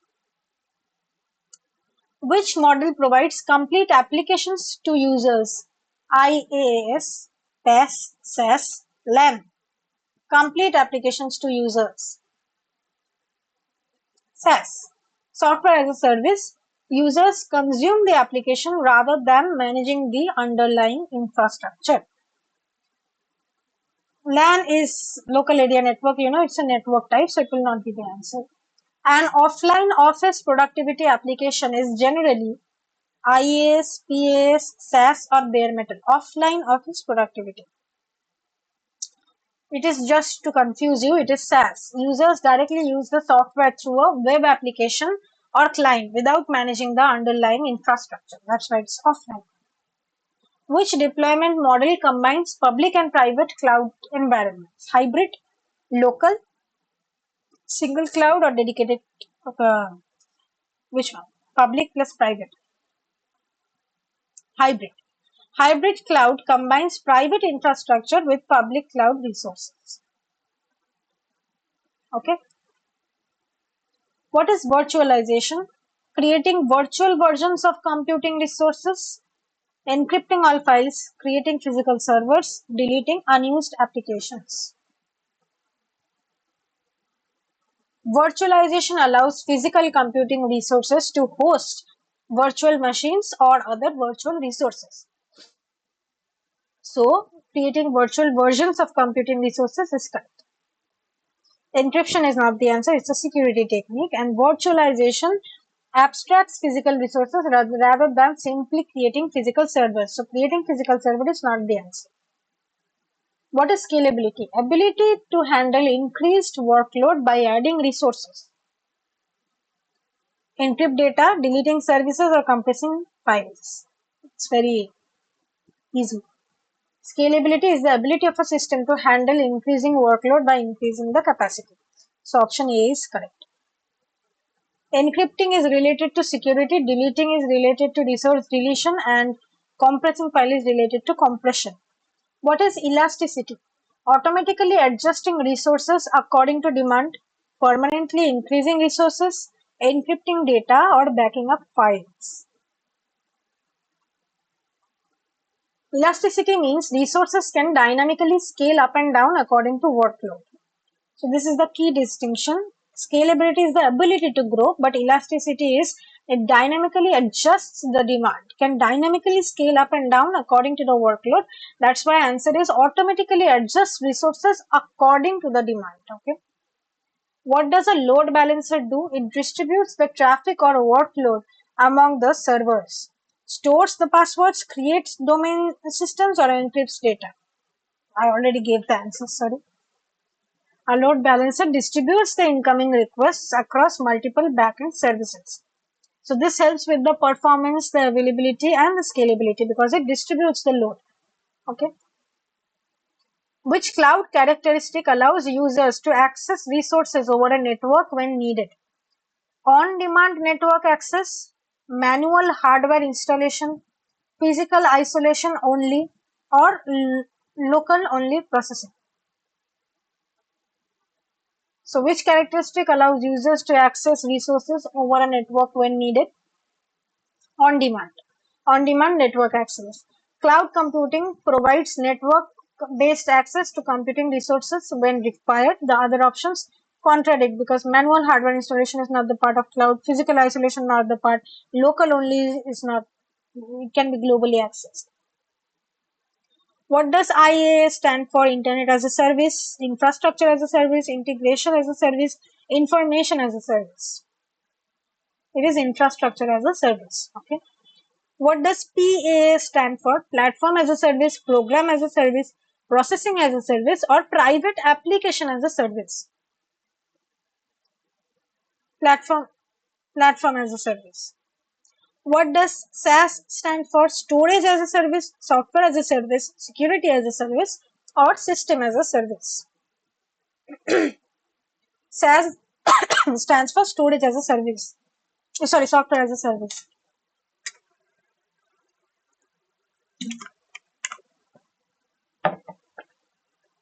It stands for software as a service. Okay. Which cloud model is dedicated to a single organization? Public cloud, private cloud, community cloud, or open cloud? Single organization only. It is private cloud. Private cloud is dedicated to one organization. A public is for a shared public cloud environment. Community cloud is for cloud. Community cloud serves organizations sharing common requirements, and open cloud is not a standard deployment model. There is no open cloud. Which model offers resources to many customers over shared cloud infrastructure? Public cloud, private cloud, offline cloud, or local cloud? It is public cloud. Public cloud provides offer resources to multiple customers through shared provider infrastructure. What is a cloud region? A geographic area containing cloud infrastructure, a user password, a database table, or a network protocol. It is a geographic area containing cloud infrastructure. Cloud providers divide their infrastructure into geographic regions. Okay, so option A is correct. Password is credential, database is a storage database object, and network protocol is a communication protocol. What is an availability zone generally? An isolated location within a cloud region designed to improve resilience. A password manager, a programming language, and email service. So what is the availability zone? It is obviously option A. It is an isolated location within a cloud region designed to improve resilience. Availability zones are separate infrastructure locations within a cloud region. Designing applications across multiple zones can improve resilience against failures affecting only one zone. So other zones also remain intact. What is IAM? Identity and Access Management, Internet Application Management, Internet Account Management, Internal Account Management, Infrastructure Allocation Module. So it is Identity and Access Management. IAM manages identities, authentication, and authorization permissions. Okay. What does auto scaling generally do? Automatically adjust the resources based on workload, deletes all servers, encrypts the passwords, changes the programming language. What does auto-scaling do?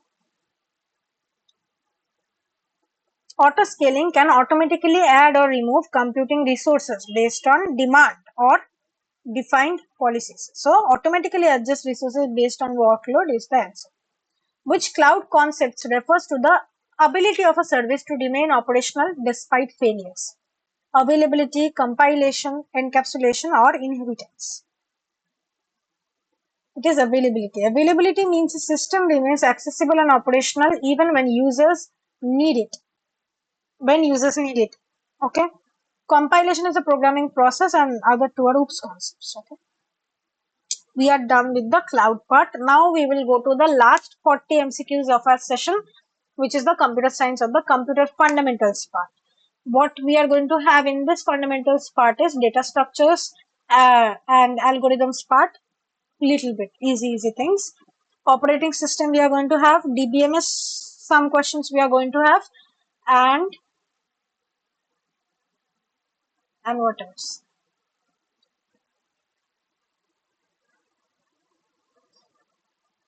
OOPS concepts we are going to have. Okay.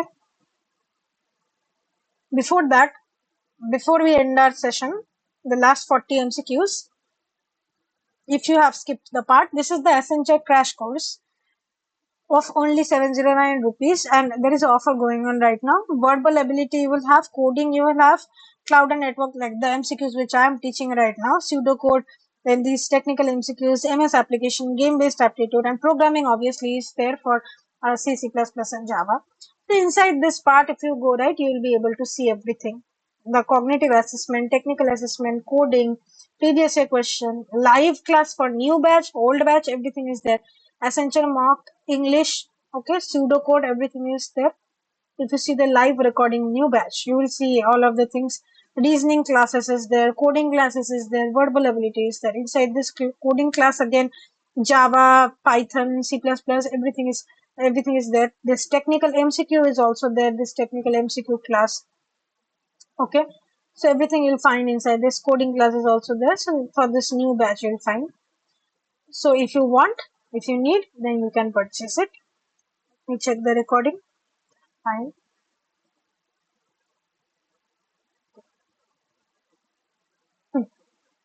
Let's come to our next part. Which of the following is not a primitive data type in Java? Int, char, boolean, string. Not a primitive data type in Java. Not. It is string. Why? Java has 8 primitive data types: byte, short, int, long, float, double, char, boolean. These are the 8 primitive data types in Java. String is a class or a reference type. String obviously is a class, you know that. So it is not a data type. Okay, so it is not a primitive data type. So option D, string, is correct. Which OOP principle combines data and methods into a single unit? Inheritance, encapsulation, polymorphism, recursion. Combines into a single unit. Encapsulation. Encapsulation bundles data and the methods operating on that data within a class and can restrict direct access. So it is wrapping up of data and members, right? Now, inheritance means acquiring the properties of a parent class. Polymorphism means many forms, it will not be. And recursion, you know, it is a function calling itself. So correct answer is encapsulation. Which concept allows a child class to inherit properties from a parent class? Abstraction, inheritance, encapsulation, compilation. Allows to inherit properties from a parent class. It will be inheritance. Inheritance allows a subclass to derive members or behaviors from a superclass. Abstraction means hiding the implementation details. Encapsulation is bundles and controls access to data, and compilation converts the source code to another form. It is not an OOPS concept. Which concept hides unnecessary implementation details? Abstraction, inheritance, compilation, or overloading? Hides unnecessary implementation details. It is abstraction. Abstraction exposes the important interface while hiding unnecessary implementation details. So only which is required that will be shown to you. You can use a method without knowing its internal implementation. Which concept allows the same interface or method concept to behave differently in different situations?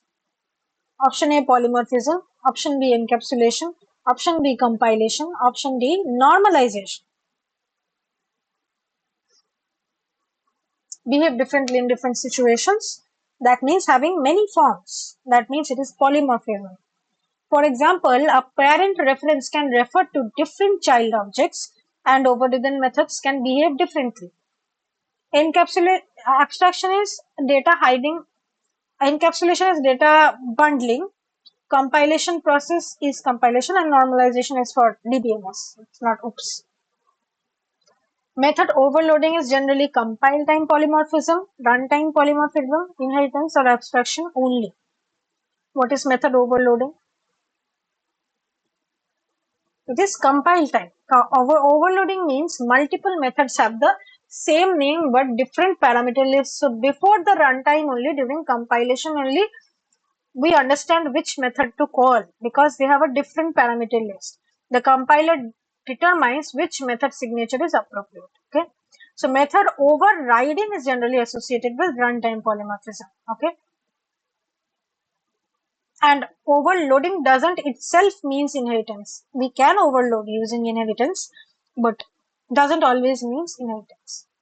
Method overriding is generally associated with runtime polymorphism, compile time polymorphism, static binding only, or data hiding only. Right now we learned it is runtime. When a subclass provides its own implementation of an inherited method, the method that executes can be determined at runtime based on the actual object, because based on the object which calls it, we will determine whether the child class's overridden method will run or the parent class method will run. Okay. Compile time is for overloading. Okay. Static binding overloading involves dynamic dispatch. It's not static. And data hiding is encapsulation. Because we are wrapping up the data and members into our class. That's why we are hiding the data and members.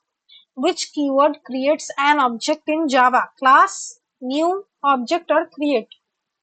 Creating a object in Java. It is new. New is used to allocate memory. That means to create this object, you need to allocate some memory. Student is equals to new student. This is the constructor. This is the class name. Using this new keyword, you are allocating the memory. Okay. For this S object. Okay. New creates an object. Class only declares a class. Okay. Which data structure follows LIFO? Queue, stack, array, or graph? LIFO means last in, first out. Whichever goes in last comes out first. So it will be stack, last in, first out. Think of a stack of plates. The last plate placed on top is the first one removed. Okay. Queue, we know it follows LIFO. Array doesn't inherently define LIFO behavior. We can make an array into LIFO by making it into a stack. We can use an array to make a stack. And graph is not LIFO FIFO. It represents a relationship. What data structure follows FIFO? Stack, queue, tree, heap. Right now we saw it is queue. First in, first out. The first element inserted is normally the first removed. Okay. Tree is a hierarchical data structure and heap is a priority based tree structure. Which data structure is typically used to implement function call management? Stack, queue, graph, hash map. In recursion, let's say, you call the function again and again and again. In what order does it execute? It is a stack. Function calls are managed using a call stack. Each call creates an execution framework, and when the function returns, that frame is removed after the function is done. So correct option will be LIFO, like stack, it will be stack. Okay. And it will not be graph because graph is for relationship management. FIFO is first in, first out. It will not be the case. And hash map is for key value pairs, key value storage. Binary search generally requires unsorted data, sorted data, duplicate data, or hashing. So basic binary search requires what? It requires a sorted data. Binary search decides whether to search the left or the right based on ordering. Without sorted data, that decision isn't valid. Okay. And duplicate data is not a requirement. There can be duplicate data, it's not a problem, but it's not a requirement. So that will not be the answer. And hashing is also not a requirement. What is the time complexity of binary search? O of n, O of log n, O of n square, or O of 1? Always. Always, what is the binary search's time complexity? It is log n. Each comparison approximately halves the remaining search space, right? Because we need a sorted array to find the mid value and we determine whether to search on the left side or the right side. No matter what side you choose, again in that half you again find a mid value and again determine whether to search on that left side or right side on that half again. So each time your search space gets reduced to half. So from n it becomes n by 2, then it becomes n by 4, then it becomes n by 8, like this it goes on. So the formula of this 1 plus 1 by 2 plus n 8, this is log of n. Okay. O of n is for linear, it is not correct. N square is also not correct. So binary search isn't always constant time, it is O of log n. Can be O of 1, but typical or worst case is logarithm. Okay. What is the typical average lookup complexity of a hash table? O of n square, O of log n, O of 1, n log n. Why we use a hash map? Because searching and retrieving a value from a hash table or a hash map is very fast. That means it is of constant time, O of 1. A hash map function maps keys to locations, allowing average constant time lookup. Okay. Which BST traversal produces select sorted order? Pre-order, post-order, in-order, or level order? What is a BST? It is a binary search tree. What does a binary search tree means? Firstly, binary search tree means it has two nodes, right? There is a root node, there is left, there is right. What is binary search? Binary search happens on a sorted array. So if it happens on a sorted array, and in this case it is a tree, so that means binary search tree, this tree needs to be sorted. How will it be sorted? The root is at the top. On the left side we have the left node, on the right side we have the right node. My left node needs to be less than my root node. My root node needs to be less than my right node. What I mean is, the root node is at the top and the left subtree, all of the values in my left subtree of any node should be less than that node, that my root node. All of the nodes on my left subtree will be less than my root node, and all of the nodes on my right subtree will be greater than my root node. So if that is the case, left is less than root is less than right. That means right is the highest, left is the lowest. Left, root, right. If that is the case, they are asking in a sorted order I want. What is pre-order? Pre-order means root, left, right. Pre means root comes in the beginning. What is post-order? Root comes at the end. Left, right, root. What is in order? Root comes in the middle. Left, root, right. And level order is level by level you go. So I am saying for the sorted BST, I want left, root, right. So that means my answer would be in order. Left, root, right. That is how in order is. So produces the elements in ascending order. Okay. What is the worst case complexity of linear search? Linear, you know what linear means. It means in one pass. So is it O of 1, O of log n, O of n, or O of n square? It is O of n. In the worst case, the algorithm checks every element. Okay. Best case can be the O of 1, it is in the beginning itself. And O of log n is for binary search. Okay. Which sorting algorithm has average complexity of O of n log n? Merge sort, linear search, bubble sort only, sequential search. It is merge sort. We all know merge sort divides the input and merges the sorted halves. Its typical complexity is O of n log n. Okay. Which data structure is ideal for representing hierarchical relationships? Tree, stack, queue, or array? Hierarchical relationship. So it is a tree. Tree naturally represents the parent-child relationship. Root node, left node, right node, like that. Okay. For example, for file systems, there is a hierarchy, right? Inside my desktop, I can have 10 files. Inside those 10 files, in one of the files, I can again have 10 more files. So this is file systems. Organization structure, XML or HTML document structures, inside those also there is hierarchy. Any project you make, inside that also there is hierarchy, right? So it is only three. Which data structure is suitable for representing relationships between entities? Graph, stack, queue, primitive variable. Relationship between entities, graph. Graph consists of vertices and nodes and edges representing the relationship. For example, social networks, road networks, or computer networks. Which key uniquely identifies a row in a relational database? Foreign key, primary key, duplicate key, or index? uniquely identifies a row in a relational database? It is primary key. Primary key uniquely identifies records in a table. Foreign key establishes the relationships between two difference, okay? And primary key cannot contain duplicate values. Obviously, your roll number cannot be same as someone else's roll number. And index provides retrieval performance, but it isn't necessarily the rows identifier. So primary key is your answer.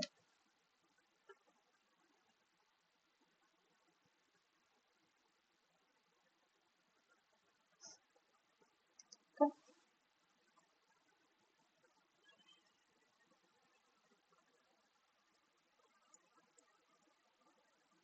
Which key creates a relationship between two relational tables? Foreign key, primary key, candidate key, or composite key. It creates a relationship between two relational tables. It is a foreign key. Foreign key references a key in another table. Commonly, it's primary key. So the foreign key in another table is its primary key in the different table. Okay. So employee dot department ID and department dot department ID. One is the foreign key, other is the primary key. Okay. Which SQL statement retrieves data? Select, get, read, fetch all. Fetch all.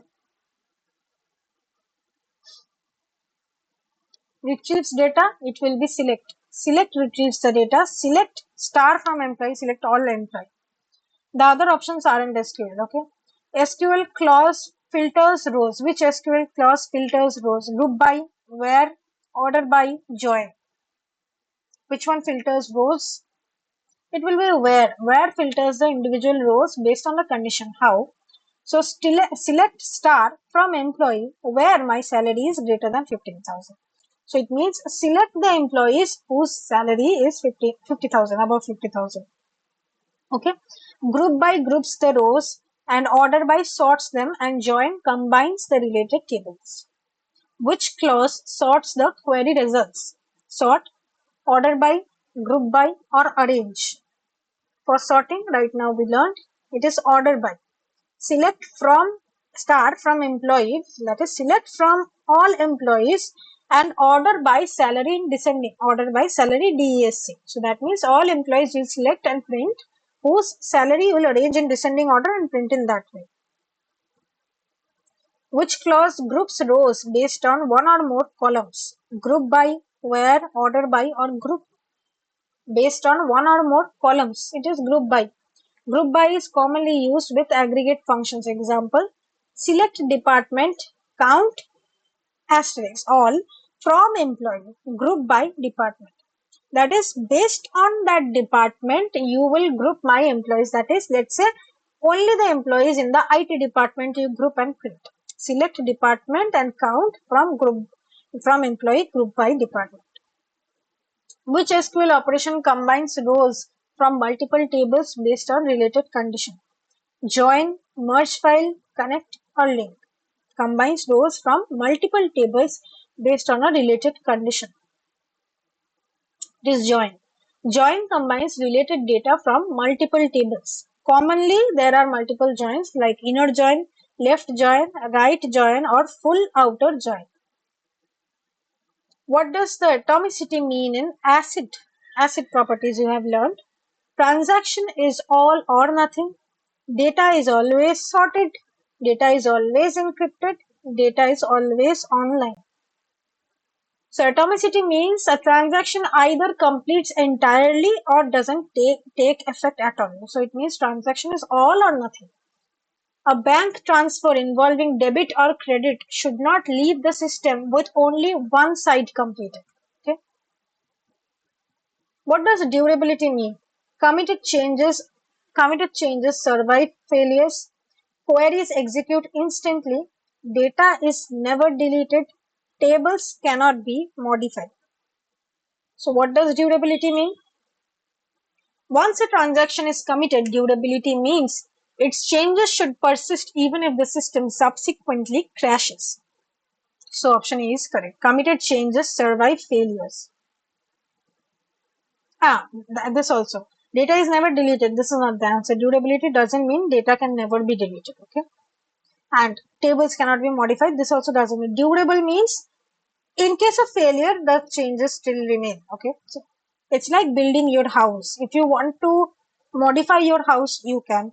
If you want to break your house, you can. But during earthquake, your house should not break. So your house should be durable. What is a process? Program in execution, source code file only, database record, or network cable. What is a process? A process is a program in execution. A process is an executing instance of a program with resources such as memory and execution state. Okay. A thread is generally a lightweight another thing. Source code file only is not a process because it is not executing. It doesn't necessarily mean it's executing. Okay. A thread is generally a lightweight execution unit within a process, a physical CPU, a database, a file system. What is a thread? It is a threads are execution units within a process, lightweight execution unit, and can share resources such as memory with other threads of that process. Okay. What is a deadlock? Processes waiting indefinitely for resources held by each other, a program compiling successfully, a network protocol, or a database backup. What is a deadlock? So it will be option A. Deadlock occurs when process become permanently blocked because each is waiting for resources held by other. Example, process A holds resource 1 and waits for resource 2. But process B holds resource 2 and waits for resource 1. Neither can proceed.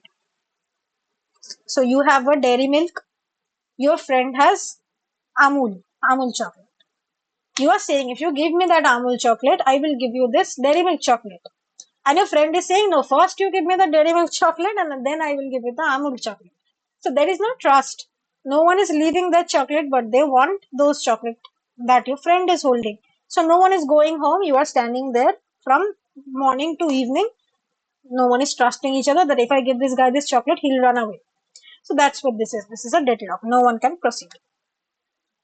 Which of the following is a necessary condition for deadlock? Mutual exclusion, compilation, inheritance, polymorphism. It is mutual exclusion. So what are the four conditions? Four classic Kaufman conditions are for deadlock. Mutual exclusion, hold and wait, no preemption, circular wait. So all four are necessary for a deadlock. Okay. What is hold and wait? You're holding the resource and waiting. No preemption means if one process is running, you cannot stop that process from running. So if you stop it, then deadlock will break. So like if you tell me that you have to trust me, I will give you the chocolate, then the deadlock will break. But there is no preemption. You are not telling me that I can trust you. Okay. And circular wait is in a circle. You are waiting and waiting. He is also waiting. I am also waiting. Okay. What is virtual memory? A memory management technique that uses secondary storage to extend the apparent memory available to processes. A CPU register, a database, a network protocol. By this time, we already know it's option A. A virtual memory allows the operating system to use disk or secondary storage as an extension of physical memory, typically through mechanisms such as paging. I hope you know fragmentation, paging, these things. So a memory management technique that uses secondary storage to extend the parent memory available to processes. Which data structure is commonly associated with BFS? Queue, stack, heap, and hash table. So what is the answer? BFS is queue. BFS explores nodes level by level. A queue maintains the order in which nodes should be processed because it is FIFO, first in, first out. So the order of the nodes are maintained using a queue. That's why queue we use in BFS. Okay. Which data structure is commonly associated with DFS? Queue, stack, database, or array. DFS is depth first search. So in this case, it is stack. DFS goes deeply in one path before backtracking. So in DFS, we have to backtrack. Again, we have to go back up, right? So it can be implemented using stack. So because a stack uses LIFO, last in, first out. So the last node which is there in my depth, that node is processed first. After that, we go to the top. Either using an explicit stack or recursion which uses the call stack. Okay. Which access modifier provides the widest access in Java among these? Okay. Private, protected, public, or package private? Widest access in Java, it is public. Public members can generally be accessed from anywhere. The class itself is accessible. Private is accessible only within the declaring class. Protected is more restricted than public. Protected is more restricted than public. Packaged private accessible within the same package. Which Java keyword prevents a class from being inherited? Static, final, private, or constant? We cannot inherit this class. How can we stop? Using final. There is no constant. Final class vehicle. A final class cannot be extended because using this final you are making it constant. We cannot change the class. Because if I inherit it, I can also override the methods, but I am not wanting that. So that's why it is final. Okay. Which exception occurs when attempting to access an array outside its valid index range in Java? IO exception, array index out of bounds exception, SQL exception, or class not found exception. You are trying to access an element access an index which is not present over there. So you have an array of length 5, that means till index 4 is there. If you want to access index 5, what will be showing? Answer is array index out of bounds exception. If an array length is 5, valid indexes are 0, 1, 2, 3, and 4. Trying to access array 5 results in array index out of bounds exception.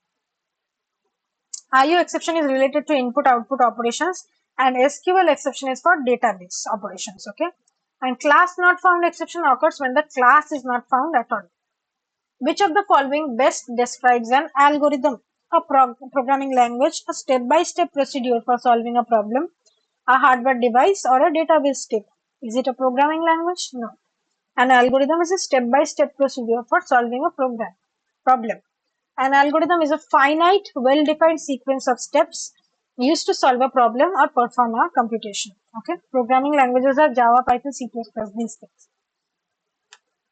Which complexity is generally the most efficient in very large input sizes? O of n square, O of n cube, O of 2 to the power n, or O of log n. Very large input sizes. So what they are basically asking is your table of time complexities from low to high. So in this case, from all of these, n square, n cube, 2 to the power n, log of n is the lowest over here. That's why log of n is the answer. But this you will remember, as input grows, logarithmic function grows extremely slowly compared to polynomial and exponential. That's why log of n is the answer. But this one you will remember, O of 1, then log of n, then n log n, then n square, n cube, then 2 to the power n. That is how it grows. Okay. So yeah, that's all. We have done our 200 questions. I hope you liked the session. We have covered everything within 200 questions in 2 hours. So it's great. Before we end the session, one last time, this is your Accenture course. It is of 709 rupees. You can purchase this course if you want. You have verbal ability, coding, cloud and network, pseudocode, technical MCQ, programming in Python, Java, C++, game-based aptitude, and MS application questions. The MCQs which we did right now, right? Those subjects are there, like subject playlists are there, for example. In this technical assessment, if you go, right, see, technical MCQ, cloud, network, MS application, you will find over here. For example, if you want to learn networking, you go to networking and see so many videos of networking are there over here, right? So many videos of networking are there over here. Okay, so networking videos are there. Then if you want to learn cloud, then you go over here and see so many videos of cloud is also there, right? Then if you go to technical MCQ questions, then technical MCQ, so these are all live classes, these things are also there, right? So many things are there, many other coding problems are also there, everything is there. So if you want, you can purchase the course. And that was all for today's video. Thank you so much.